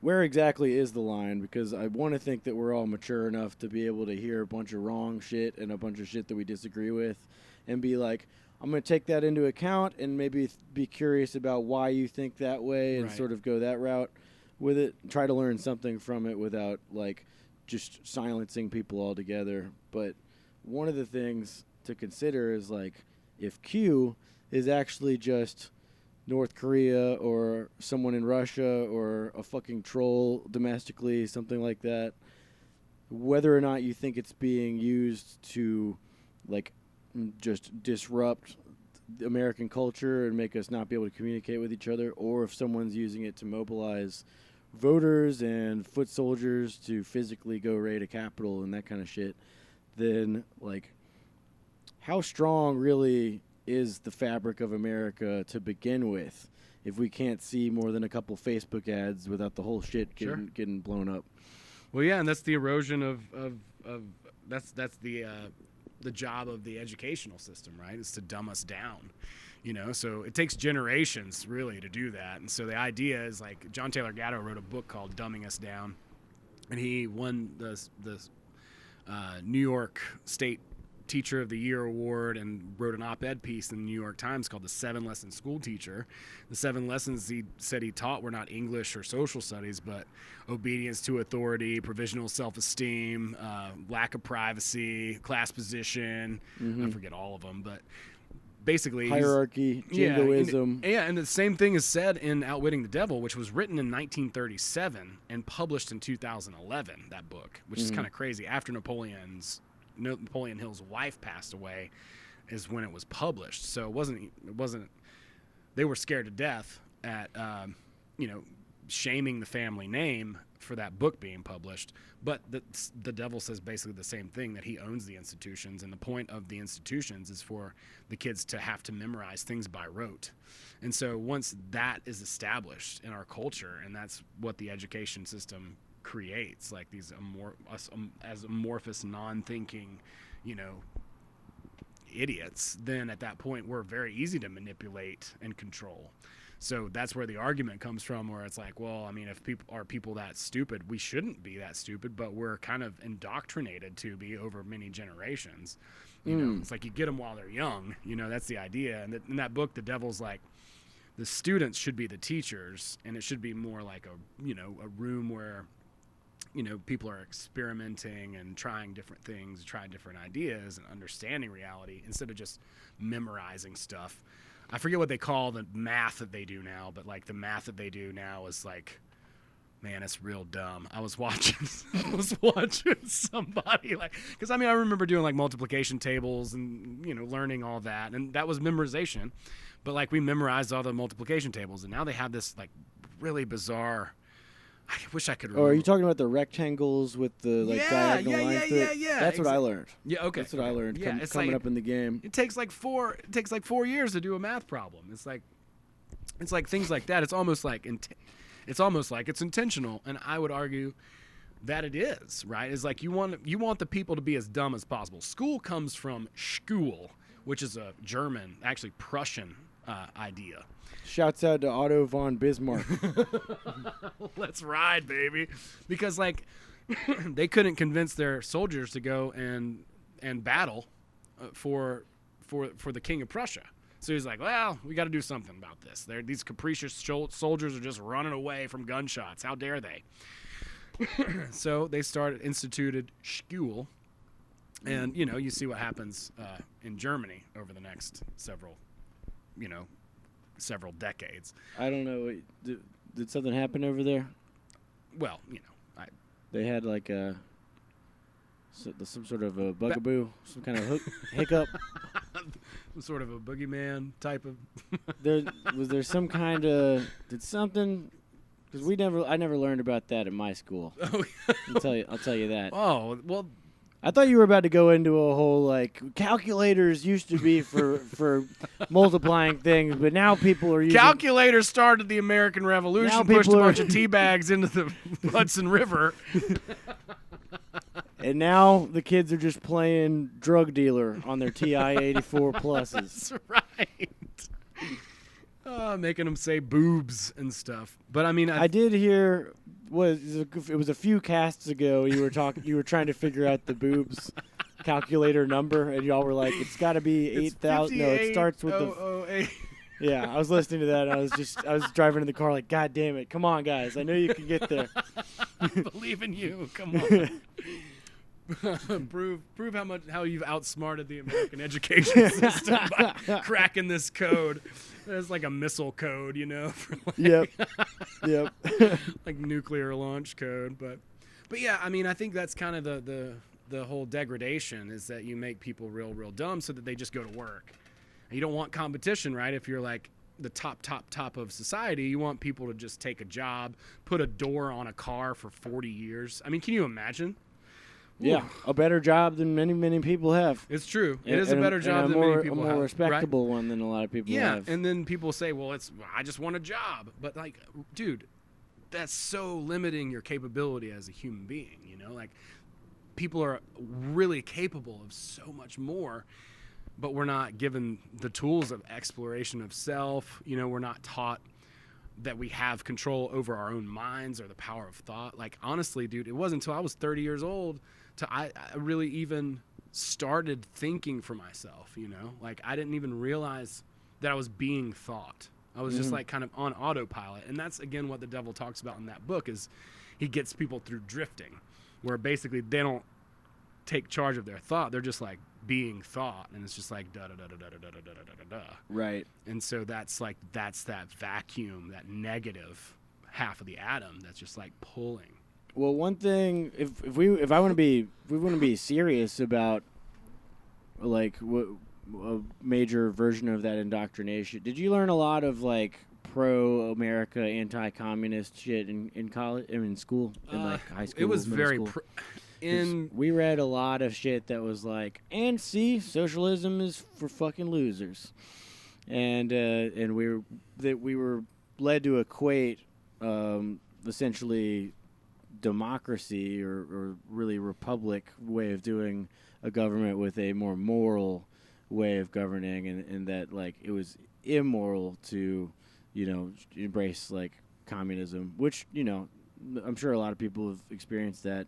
I want to back it up real quick and say like this is something I think about quite a bit in terms of the fuck, I'm bombing out right now. Dude, you're good. I'm just so flustered looking at this handsome host having me. I mean, but so it's like you got a bear in the chair. What's up? You're raised in school to be like, and that's the cool thing about America is we get to all be our own individual. And I don't think that anyone actually believes that anymore. But I was thinking about, I was at my dad's birthday dinner. He turned 64. This was a couple years ago. And we're all sitting around the dinner table, and everyone's saying, you know, happy birthday, Dad. We love you. And I'm like, happy birthday, Dad. Happy death day to Charles Manson. He died a few hours earlier. It kind of, like, ruined the dinner a little bit as I was going into that. But the deal was that, like, Manson basically spent his entire life in prison. He died at the age of, I think, 80. And he was in prison for, like, a lot of his childhood, you know, versions of prison, a lot of his young adulthood, and then he comes into the hippie movement for like fucking 3 years, and then he's back in jail for the rest of his life. So he was punished for murders that he didn't do, right? How responsible was he for those murders, in your mind? Who, Charles Manson? Yeah. Not that he was a great guy outside of that shit. He definitely did fucked up things, give heroin to a little girl, whatever, but like, you know, he didn't commit those murders. So why is he locked up for life, and other people that committed the murders because he influenced are them going up for parole to do that, right? Like that's the argument, correct? Right, and it makes sense that we punish leaders in our society, because if you punish the follower, then what are people gonna like? You could definitely make the argument that like you can't stop most people from being followers in most aspects of their life. But, I mean, you have to shape the legal system very directly to punish leaders. Punish people that are causing other people to do... Well, I mean, I think they're both culpable, is my argument. As far as the punishment goes, I'm going to cop out of that and say, oh, we should punish so-and-so or so. But I think they're both culpable. If you are my direct boss and you tell me to go and do something that's immoral, I have a duty, or that I consider to be like wrong, like go shoot that innocent person over there. Or like one of my jobs when I was working for a pyramid scheme, go to this, you know, family that clearly can't pay their bills and try to sell them on a upgrade them to a Stars and HBO Max package, you know. Yeah. Go to these people and tell them they need another cable box and another TV and I'm rip them off. And I can hear the kids crying in the next room because they don't fucking have something on the dinner table. Right. That's what they're asking you to do. Do you do it, or do you walk out of there? I walk out, and walk the fuck out. And I think, and I think that's the point, right? The point is to give people this blind obedience to authority, and that's why, they could be so easily manipulated. It's because they are so used to just doing whatever the authority says. Well, authority, that's why it's the biggest superstition. That's Larkin Rose's book. It's called The Most Dangerous Superstition, because it's the belief in an authority as opposed to your own. It's like Manson was wrong for trying to manipulate those people to do that, and those people were wrong for doing it as well. Like, unless he had a fucking chip in their brain, like Elon Musk style, and he was just like back there with a Sega Genesis controller. He might as well have. Those people were fucking dipshits. I mean, it's like, it's not just the stick. It's not just you indoctrinate people to be followers. It's the carrot. It's you give people the security blanket of, like, it wasn't your fault. They manipulated you into doing it. This crazy, scary hippie guy who wrote some really good songs and had a pretty voice, and the Beach Boys stole some of his songs. Like, it's his fault. It's barely your fault that you stabbed that pregnant woman. It's like, that's really dangerous. And of course it is. That's what I feel like is the, like, character of modern American values. Not all this, like, hyper consumerism that people focus on. It's the idea of you're not responsible. And that is why I maybe don't have an issue with a lot of the stuff that you say about, like, riding the tide, riding the current of the river to, like, find your purpose and that type of thing.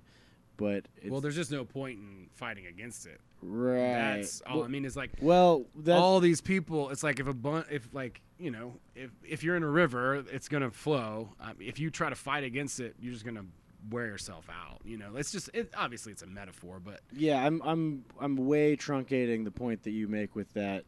In order to make I'm straw manning the shit out of you right now, just to say, like, that's why I feel like my whatever self-styled ideology or code or whatever you want to call it is, like, much more conflict based than I think yours might be, is because, like, there is such a prevailing ideology that you are not responsible for your actions, and that you were made to do that. It's not your fault. The fucking state, like, the authorities can literally say, like, the government fucking made you do that. That wasn't you. It's like, well, that's what I'm saying. The belief in authority, that's the most dangerous thing, because, like, any authority. Yeah, any authority, including and especially the state. I feel like the state's the scariest authority, but, like, yeah, that includes Charles Manson. They're good. I mean, wait, we're recording. No, but, like, Charles Manson or whomever, right? Like, it wouldn't matter, but, like, the fact that people, and I think that I think it's intentionally made that way to, like, be a good worker, go out there, and I used to think that way. I was like, oh, I'll go and be a good worker, and there's nothing wrong with, like, doing a good job, working hard, but, like, just blindly obeying authority. People know when it's wrong, and, like, Larkin Rose will do cool things too. Like, he'll call up, like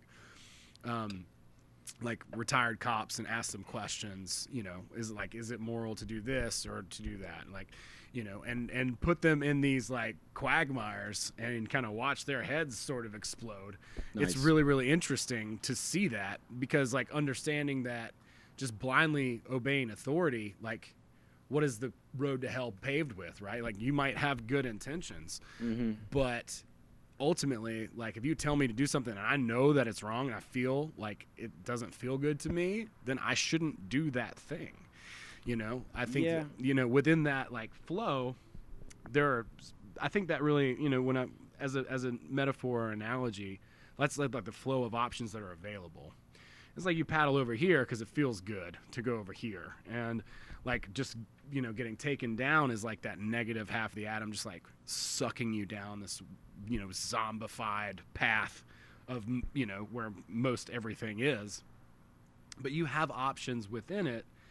All the effects that we're experiencing right now were created in the past through causes, beginning with thoughts. And like it's like all these thoughts like added up like a waterfall that cascade down into this moment, bam, and then you and I are here, and here's where we are.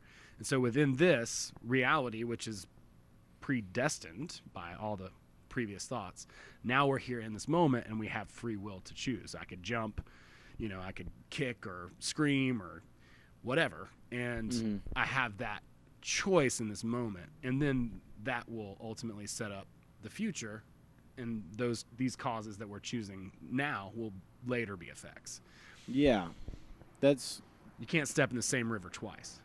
Okay, I like that. I just think we should acknowledge that it's not just it's not just nebulous government agents that have like a black budget that are these like forces on us that we readily, follow. We need to understand that the bar is extremely low for what people are manipulated by. It literally just takes. It's very sad. Like it literally just takes a dude with crazy eyes and an acoustic guitar to get people to go do murders.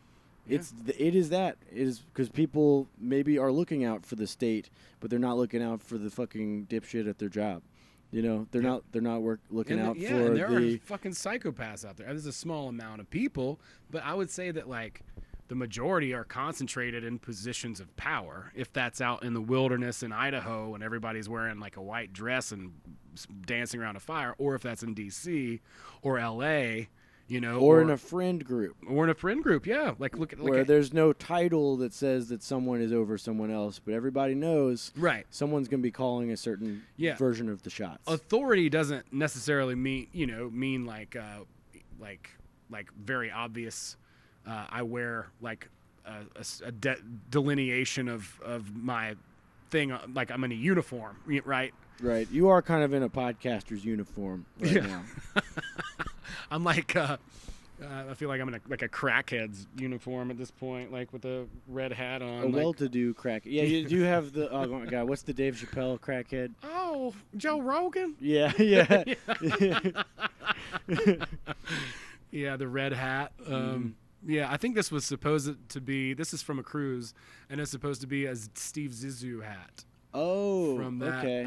That movie, Life that Wes Anderson, Life Aquatic. Yeah, so that's what it's supposed to be. Some good flamenco tunes in there. Yeah, you listen to whatever Bill Murray says if you're on that ship, but I mean, what if he tells you to do something stupid, and then who's responsible? Ultimately, I think we're each responsible for ourselves, and yeah, people are unfortunately, in large part, there's a lot of dumb people out there, and that is the difficult part. But I think it's like the ultimately each person, you got to take responsibility for yourself at the end of the day, and not do stupid shit. I agree with you. It's like you can't just be like, oh, it's not your fault, you didn't know. It's like you knew, you kind of knew. If you thought about it for 1 second, you knew that stabbing a person is not that's wrong, right? And even if you didn't think about it, you should have thought about it. Yeah. But it's also like, that's an interesting viewpoint in terms of like everyone needs to like individuate and make their own like that's never going to happen. Most people never are going to do that.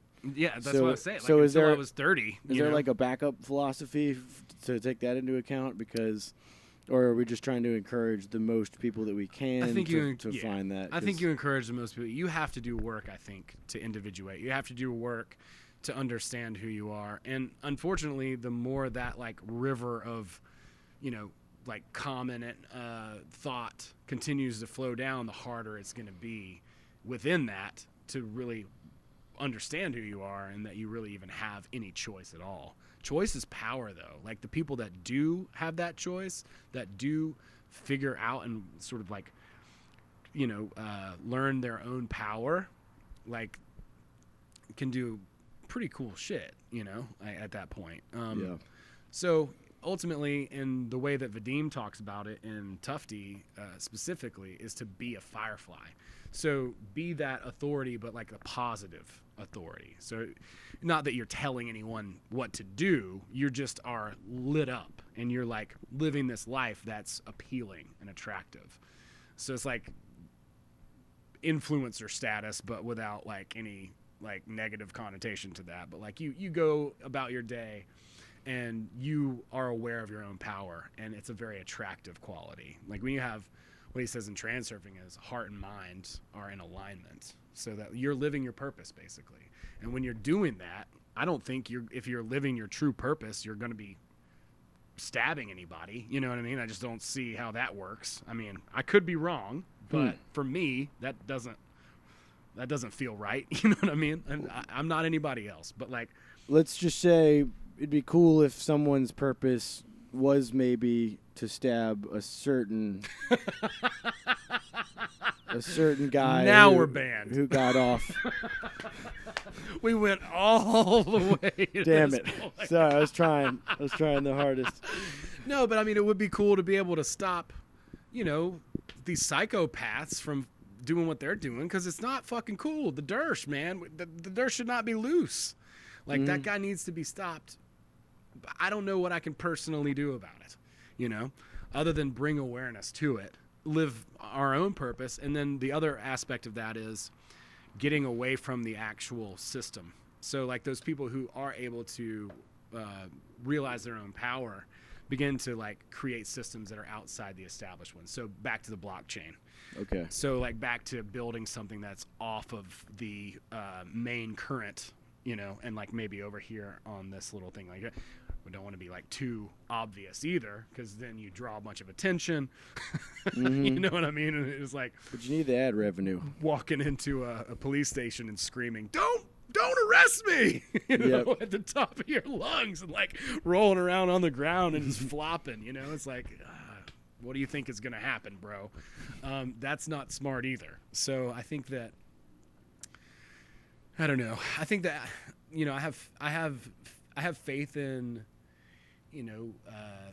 the sort of spiritual nature of people. Will people wake up to that, their own power, to the spiritual aspect that they I don't know. And so I think a big reason why I do what I do is in hopes that some people will. And like a handful of people I think have, as a result of, people purveying philosophies and making YouTube videos or podcasts or pieces of art or songs or whatever. Because like ultimately, if you seed people enough, it took me until I was 30 until I really started questioning the nature of reality. And at that point I learned a lot because I was so curious. I was like, holy shit. So back to your question about like, oh, well, we're like, or your observation about school, like, oh, we're in America and we have individuality. I remember my parents being like, my pants, fucking pants. I remember my pants being saggy. My parents were like, well, they have to stand in line for toilet paper or whatever, in these communist countries, and we are free and all of that. Well, I think every country has propaganda like that. Every country has this, this story that they're the best, like I'm sure if you came up in Russia, it was like that, like, or whatever country, like they've got these, things that they tell you that are ethnocentric, that it's like, you're better, but in college, for sure, the spin was very much toward collectivist ideologies, meaning socialism, communism. And I think there's a multitude of types of ways to organize society. The problem is centralization itself. So like me and you, we might go off and live in a socialist communist group over here or whatever and be fine. I would go do that with you for a little bit. And then maybe nice. We're like, this has been cool. But then, like the Beatles, nothing lasts forever. Peace out, like I'm going to go over here and live in this other style. Ben Roberts was telling me about these barges that they have in the Pacific where they do different styles of like government. I guess government. I mean, they're more like panarchies. So there's like different ways that they organize societies on these different barges. Because they live outside of international law. They're just like chilling, like doing these things on these different barges. I guess if you get mad at somebody, you just jump over the side of the ship and swim to the other one. That would be a power move. Fuck this. And you just jump in with your clothes on. But I really do think that there are multiple ways that societies can work. And so here we are arguing over socialism, capitalism, communism. It's like, chill, everybody. He was like, relax. Here's the problem is you aren't getting to choose. Somebody else is choosing for everybody else. And then here we are, like, stuck in this centralized thing that's benefiting only the people at the very top.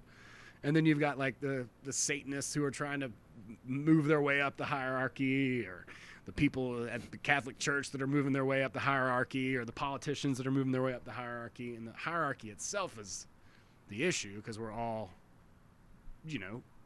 pretty equal, or should be.